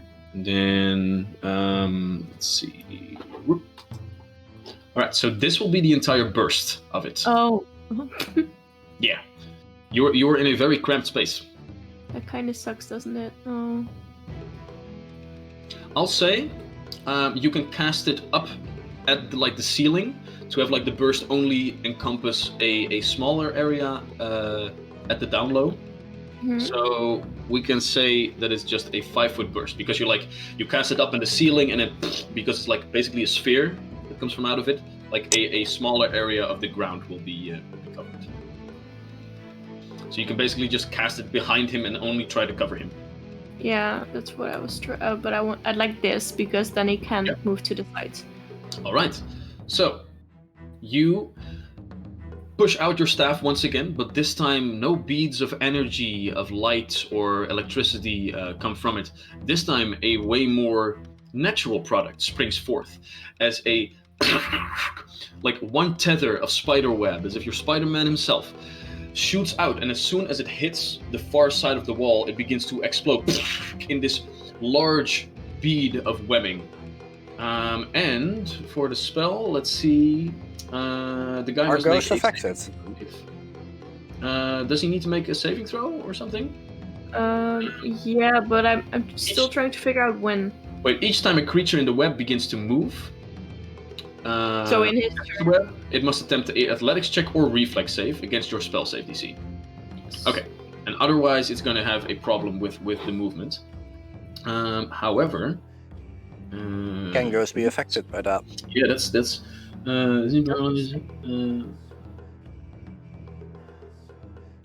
Well, You'd say no, right? They're incorporeal. yeah, it doesn't really completely say, but for the sake of this, like normal items can go through him.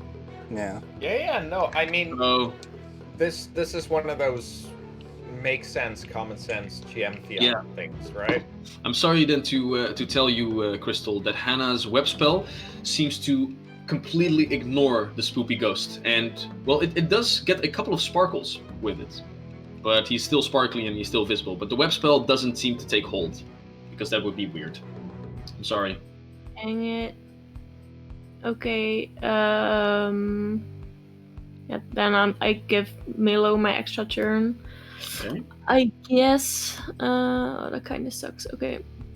He is going to stand over here. If Melo's going to do that, then there are going to be very large paw and claw prints on the desks and on the expensive writing materials.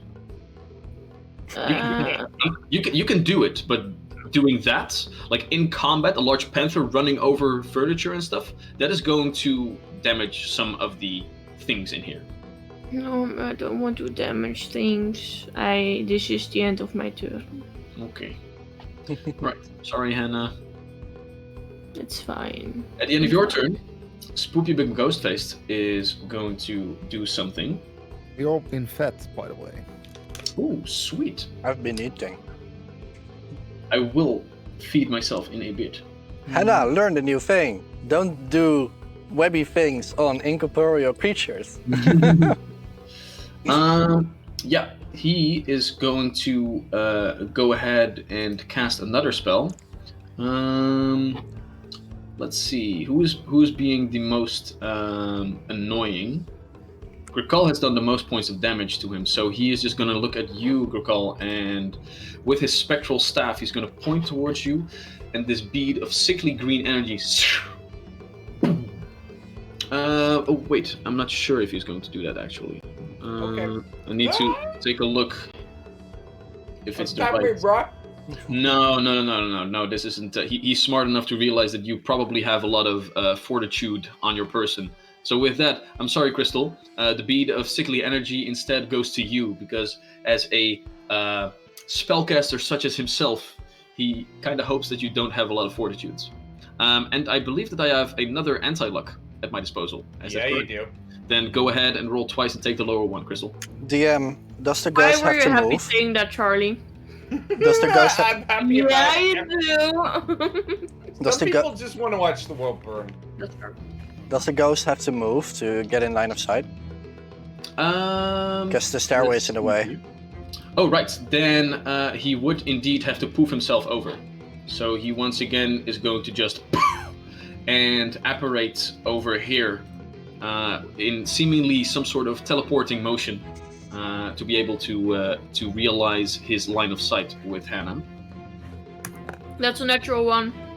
Natural one. All right. Oh no. So, with that, as the sickly energy hits your body, you feel sick for a moment, and you take a look at your hands, and from different places, these gigantic blisters begin.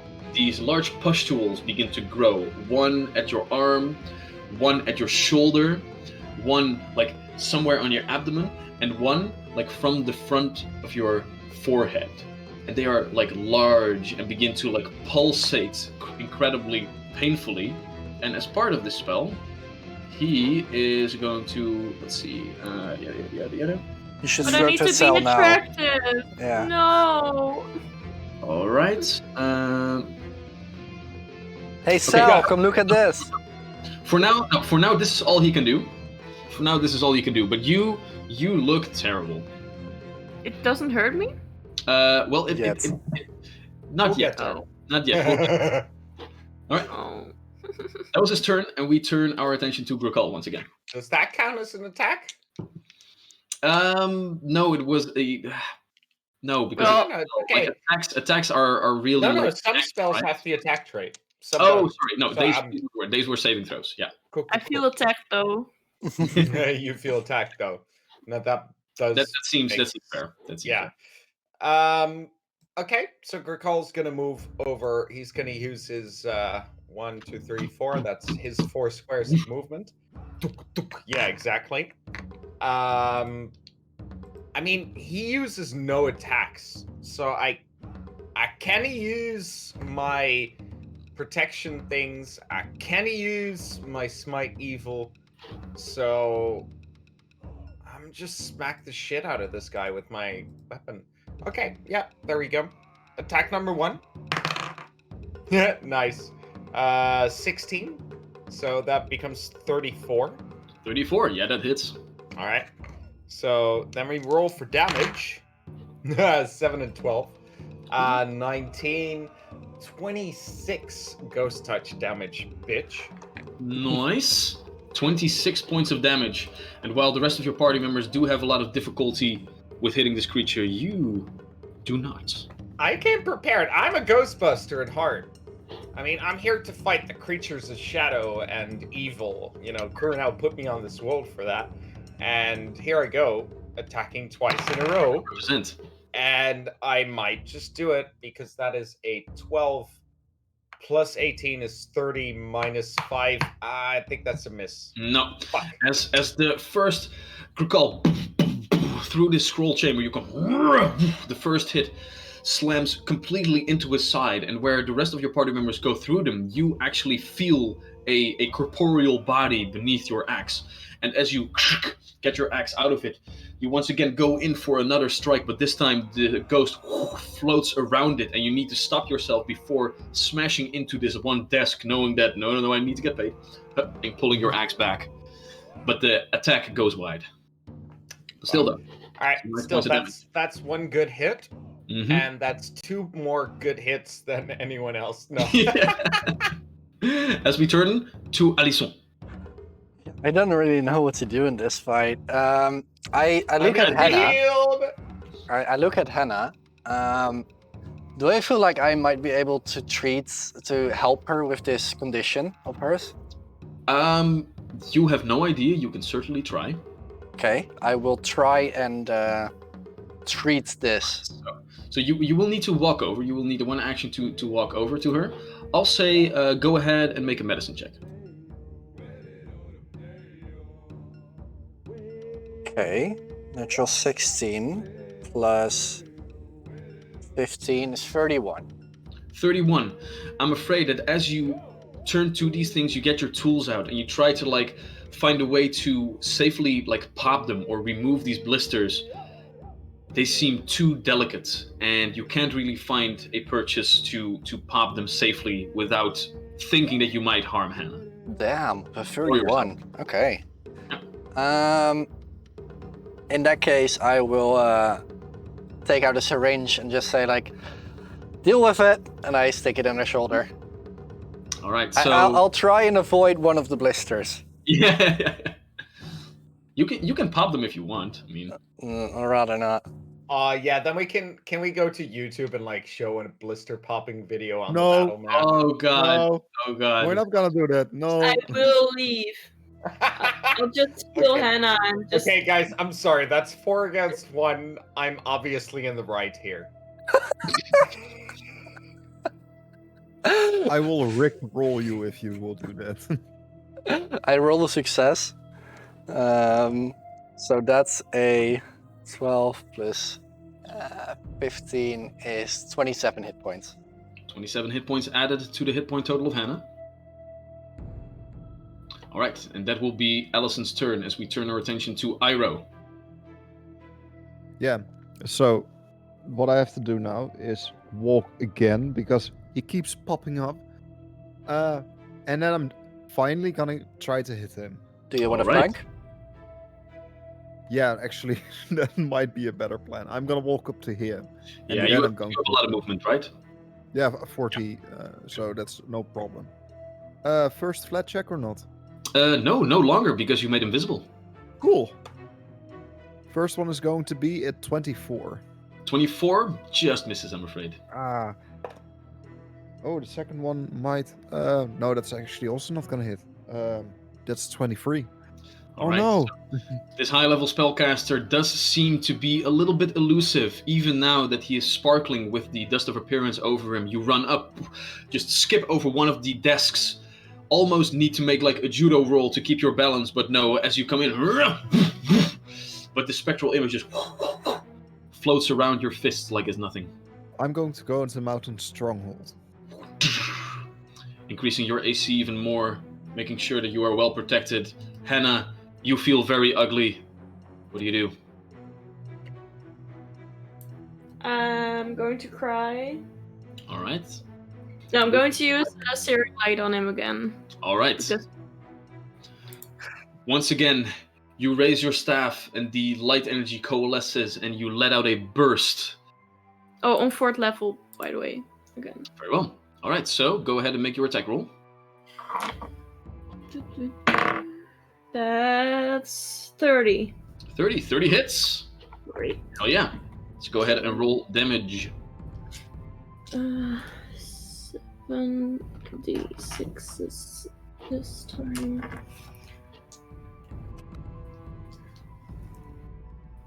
Damn it! Oh, here. Hey, damage. Damn. Oh! Well, that explains Yeah. a lot. Common misunderstanding.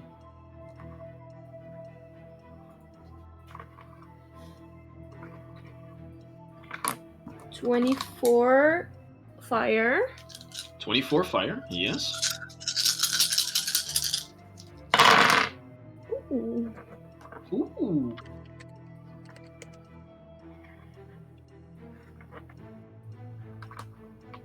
Oh. I thought it was more, but it was less. 23. Just 1 point. Good. All right. Doing math. All right. So, as you cast the Searing Light spell, this time he doesn't seem to have the protective energy at his disposal to once again redirect and siphon away your power. So this time, as you raise your staff, the force comes at him full blast. Although still in this incorporeal form, approximately half of it seems to pass through him without doing a lot of damage. But still, he cries out in pain. As this time, it does land a very nice solid hit. Good. Those are 2 of your actions, I think, so you still have 1 left. Yeah, I'm going to give 1 to Melo. All right. Oh, but he still can. Ooh, Um, he still can't reach him, can he? Like this time around, because Melo only has to take a couple of steps, and like right here, there is a lot of space in between the desks. I'll say go ahead and let Melo make an acrobatics check to see if he can make it there without damaging things. Acrobatics? Yes, please. That's 27. 27, yeah, that's more than enough. So Melo can stand here, like making very sure that he doesn't make any more trouble. And he can go ahead and make his attacks. So cat pounce. I'm going to use that with the jaw. So bitey is 32. 32 hits. Great. So that's 16 points of damage. All right. Question: are Melo's jaws magical? I believe they are. I think from this level they are. Yeah, I think. Yeah, they are. Good to know. And then he's going to claw. Just for fun. And that's 26. 26 just misses, I'm afraid. Oh no! Okay. So, as Melo's jaws turn open, bling, bling, bling, bling, bling, sparkling with the magical energy, his jaw attack does find purchase, but still, incorporeal creature, not as much. And eventually his jaws just rake through the specter without doing a lot of damage. But still, a little bit is done. However, at that moment, the different blisters that are upon you, the spellcaster that you've been assailing is looking at them, and three of the four that are there begin to bubble up, and all of them explode in a rain of putrid acid over both Hannah and Allison. Oh no! So I will need Allison and Hannah to all three make basic fortitude saving throws. I use Glimpse of Redemption on the blisters. Oh no! I'm afraid these aren't attacks. These aren't attacks. Oh, fair. So, go ahead. Sorry, what did we have to roll? So what he did was he cast Blister on you, and now he can use an action to make one of the blisters explode in a 15-foot cone to pop them, dealing damage to the person where the blister originates from, and everybody in a 15-foot cone. As Allison is the only one that he can properly hit with this, all three are going to, Allison, and then because they originate from you, you take the damage as well. So, for both of you, 3 fortitude saving throws, please. That is beautifully disgusting. I'm Right? just imagining It's like an Hannah's just casting spells to like, like Like I was so gross. That I was like very gross. not looking forward to casting this spell. Is it negative damage? No, it's acid damage. I'm so fucked. Oh man. So I got a 30. 30 save. 24. Fail. Oh no. And that's 23. 23 fail. All right. So you take 2.5 times damage. Yes. And Allison, I think I'm down. what are your saves? A 14. Hey, you have a 14? hero point. I will use my hero point on that 14. See if that's maybe not a critical fail instead. Did somebody wear the acid resistance ring? Yeah, I'm wearing it. Okay. All right. So 26 instead. 26. All right. So that brings it from a critical fail to a normal fail. So you just saved a bunch of damage. 28. 28. Now I need to take a look. Nope, his DC is 29. And 21. 3 21. fails. All right, so 3 fails. So, this is the damage you both take. This is the damage Allison takes full, but Hannah takes half.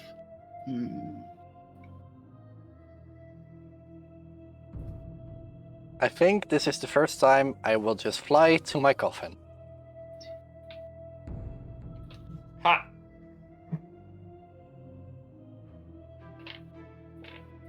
You This know is, when Wouter is taking this long to count, it's more than 4 dice. Yep. Oh, this is painful. This is way too painful. Wait, 10. Roger. Oh, it hurts even more. Oh god. Allison takes 59 points of acid damage, and Hannah Peanuts. takes 53 points of acid. That's peanuts, 59. And also that's more than Allison has, isn't it? Yep. Yeah. So with that, as the blisters pop, all of the acid falls across Allison's person, and then leaving his entire equipment behind. Allison poofs up in a cloud of smoke as Allison, in his new vampire form, needs to return to his coffin to rest up and get a physical form again. Wait, so he disappears loot. when he goes Bye. down? Yep. We can't even heal him. No. God, this is annoying. Bye. No, this is No. fucking nice. If we don't want Allison around, we just slice his throat. But it's... And also free loot. There's tons of stuff on the ground right now. Yeah. Oh, goody, free items. All right, so as the double-bladed sword clink, clink, clink, clink, falls to the ground and Allison is poofed up in his vampire form, we turn our attention back to Grukal as he used all his 3 actions to obliterate one of his enemies with blisters. Oh man, this is just... Hannah, you should take like a couple of points of mental damage for the grossness, but I'll leave it be for now. I took him for you. Grukal, what do you want to do? I mean, everything I do, like my whole character is built around tanking while damaging, but the whole tanking aspect is completely useless in this encounter, which I'm fine with. But I'm just gonna go for smashing then. So smite evil, get that extra good damage in there. Pling, pling, pling, pling. And I smash down with my great axe neck splitter. I go for a natural 10 on the first roll, giving me a 28, which I think was a hit. That is indeed a hit. Yes, sir. Perfect. So 11, 11. Ooh, that's nice on d12s. 22, 29 plus 4 is 33 damage on the first hit. Ghost touch, baby. All right. All right, you ready for that second one? No, because how do you want to do this? Oh, nice. Sweet. Alrighty. Yeah, I mean, yeah, that's what Ghost Touch is for, right? So Grukal just... And just... Well, yeah, there's not much grace to it. He just smacks down with it as if he were trying to split a large boulder. And, well, split something is exactly what he does, is he just carves through the ghost as if it were a real person, casting him in 2 separate pieces, each dissolving into green mist as they start hitting the ground. Hell yeah. So, as Grukal, your axe lights up once again with the light of your dragon god, Kuranau. You raise it over your head, and with this spectral person, with the ghost touch property of your weapon, it hits him square in the face and begins to carve up slowly, but with your dragonborn muscles, you pull it through, and the 2 halves of the head just go, and then dissipates into nothingness, as all of you can heave ho. A very short but very intense battle with this high-level spellcaster comes to a close. What do you guys do? Well, Allison's gone. Grukal goes, Allison, oh. All right, Iroh. So you walk up, get the device from the ground, and looking it over, you already seem to be quote-unquote attuned with it, able to activate it on command. And with that, you do so, and you hold out this small dark metal cage with different pieces of tinted glass on all the different places. It seems like a hooded lantern of sorts.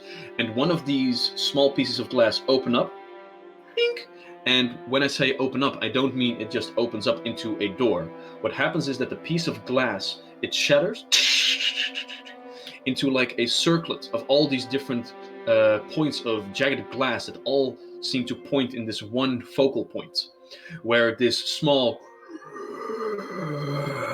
sucking sound is beginning to apparate, where you can slowly see this spectral image of the ghost that you just now slew begin to apparate once again, clawing its way back, unable to combat the magic of this device, and then being pulled into it, at which moment all of the different pieces of jagged glass turn together again into one solid sheet as it closes.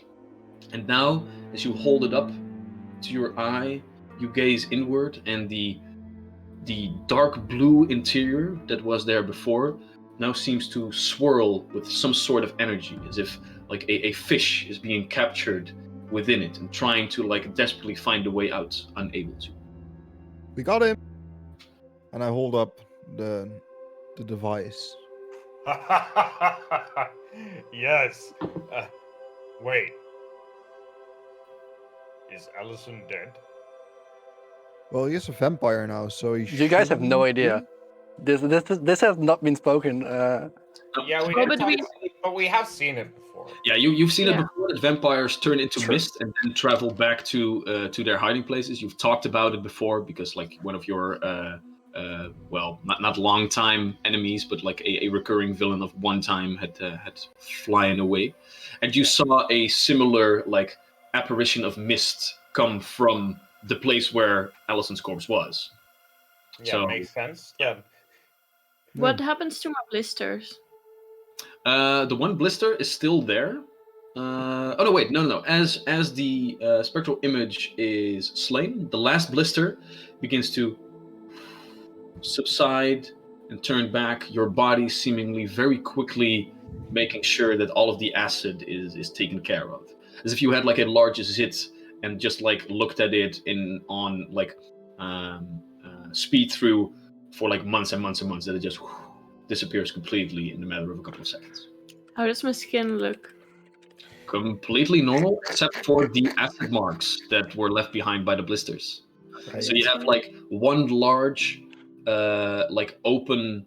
You know when you get like a blister and you get like the skin off, that you have like this very raw red skin underneath. That's like this part of your face right now, as well as with a part of your shoulder and a part of your abdomen.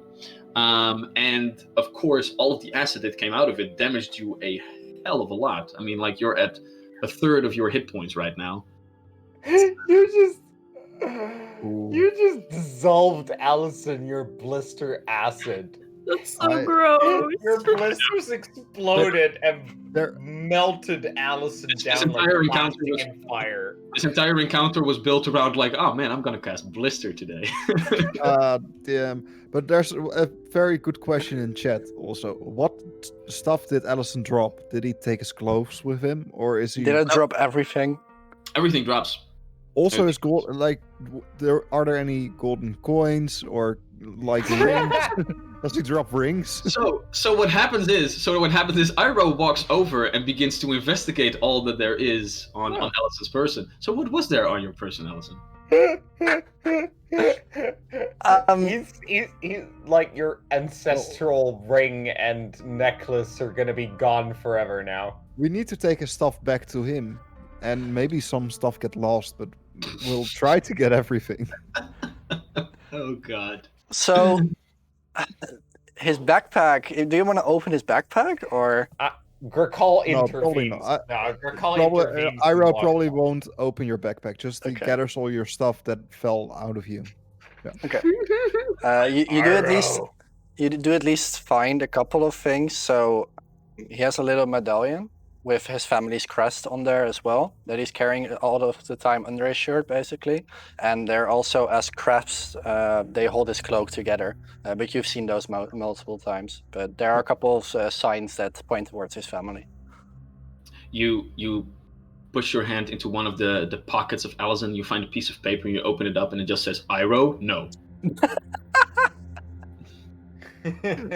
Oh, damn it.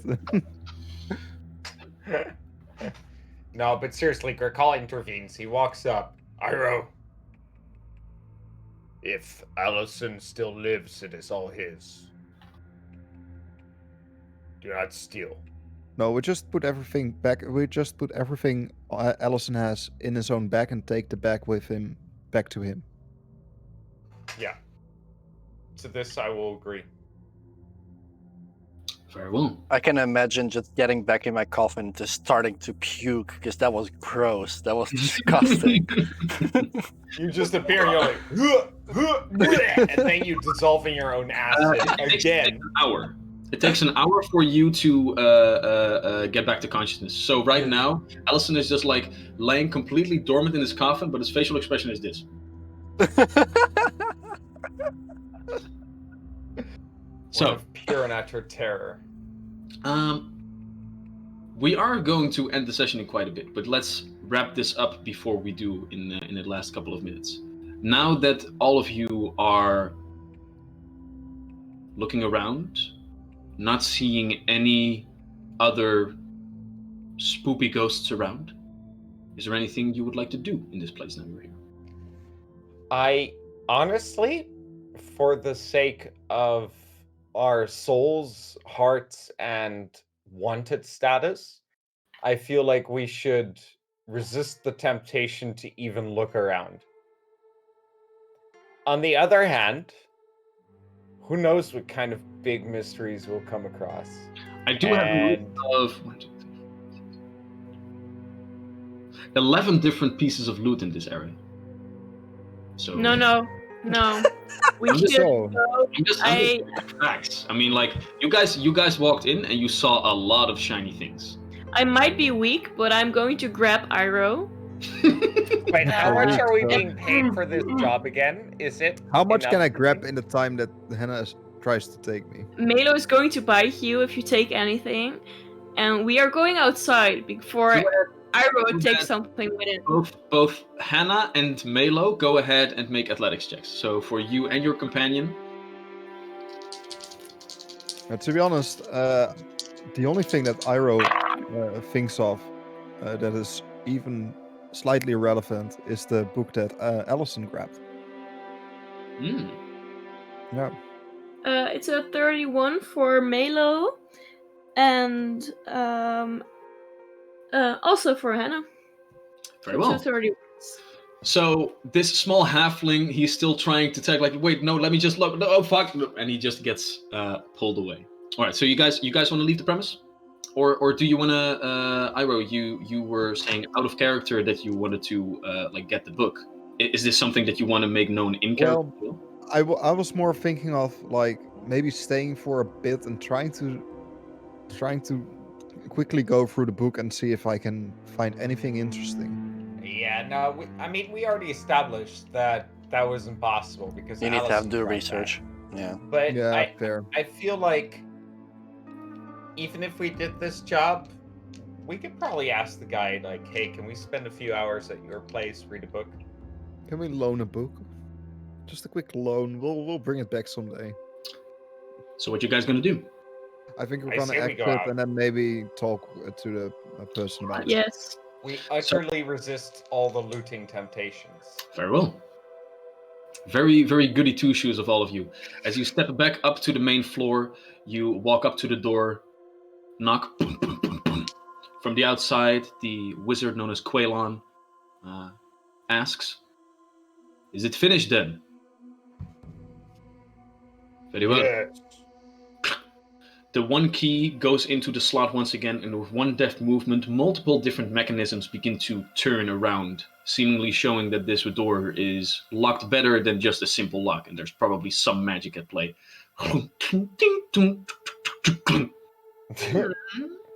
Door's opened. He gets the key out, steps in, his long silver hair still hanging over one of his eyes, his small little viper familiar, like perching up from underneath the cloth and also just like looking around. Excellent. I stay here for a moment. I will do my sweep to make sure that everything is in order. If you could step outside for a moment. Yes. Yeah. Where no is problem. your companion? We thought he died, but seems he cannot die. Covered in disgusting bile. I don't want to Thrown talk about from it. Hannah walks away. body. It was Wait. horrible. I remember he was a vampire, so that would mean that he turned to mist. If this is the case, show me his clothing. You should still have his clothing, yes? Yeah, I take it out of the backpack. Right. Very well. Then I guess the chance is very slim that he stripped naked just to stay here. Still, I will take my sweep. I must be sure that nothing is out of place. He kind of pushes you out very, very suspiciously. Gricol stops. The stuff we found here. Very expensive. Very powerful. Yes, I have paid a hefty sum to acquire all of this, including all of the things inside. What of it? Yeah. Our pay. Maybe not enough. How much you will earn from this? I have paid for everything inside here. I did not pay you to loot this place. I paid you for an extermination, and you agreed to the deal. Yeah, but like I said, maybe we can do one more thing. Ask one more question. Not more gold. Gricol does not wish to change deal like that. Look, questions can be asked later. For now, I need to make sure that my investment is all here and accounted for. Then we can talk. You are adventurers, yes? Perhaps you would wish to exchange some of the funds that I gave you for this job at my shop for different magical items that you can use in your travels. Perhaps you wish to buy something from me in here. But first, let us finish this. Yes? Yes. Come, Gricol. Now, step outside, please. I've waited a long time for this. Like, you can see, like, he's very hasted. He's, like, the adrenaline is pumping in his veins. This is, like, a prize that he's been wanting for a long, long time. He closes the door. Once again, he locks the door. And then you guys are met with a couple of minutes of terrible waiting. You begin to wonder if this guy didn't just fuck you over and just lock the door and, like, went out some other way. And just as you guys begin to give each other these questioning glances, the door opens once again, and Quaylan steps in the center and says, "All is here and accounted for." And from one of his sleeves, he procures a large bag of coin. As per our agreement, I thank you very much. He hands the bag over to Iroh. Thank you very much. How much was that again? 200 gold pieces. Now then, now that everything is in order, we can talk about these questions and perhaps some shopping. And to be honest, knowing that there are some capable individuals in this town that are not affiliated per se with some of the other guilds, perhaps I might have some other work for you in the future as well. Let's see if we cannot stay in touch. You had some questions. Perhaps we can come to some form of arrangement between ourselves. And that's where we'll end today's session. Cool. So, thanks to all the raiders for jumping in. Sorry that I didn't coin it out before, but well, we were doing a story. Hope you had fun for the last couple of minutes that we were playing. We play this beautiful game every Sunday, so indeed, if you like what you saw here, please join us again next Sunday for more shenanigans. Or just join us after whatever it was that you were watching before. Oh yeah. Oh, and with all the points that you score here in this beautiful chat of ours, the Llama Points, you can actually change and add things into the story. So if you really want attention, you can just push your points in there to create different kinds of illusions in the game. And then, well, there, we can incorporate those in the story. So then we have you actually there. We don't have yeah. It's cute. That's it. Yeah. So It's like you're participating, but less fun. oh boy. It's a way to sell it, yeah. Oh wait, are we trying to sell this? Or- Yeah, Nice. kinda. Nice. Yeah. Nice. A little bit, yeah. Let's see. We have social media. If you wish to follow us, we're also share the stat blocks of all the different monsters that we fought here. This ghost fellow, the stat block was actually shared last week already. So you guys could have looked up what you guys were fighting for, but you were way too busy with other stuff to do that, so you didn't. In the meantime, we will be off up until the next Sunday. So even if it is Easter, even if it is Easter next Sunday, we will continue this beautiful stream of ours. So please tune in there when you have the time. Until then, enjoy the last hour of your weekend. Remember to always watch our stream. We love you. Hope to see you next week. Bye-bye. Bye. Bye.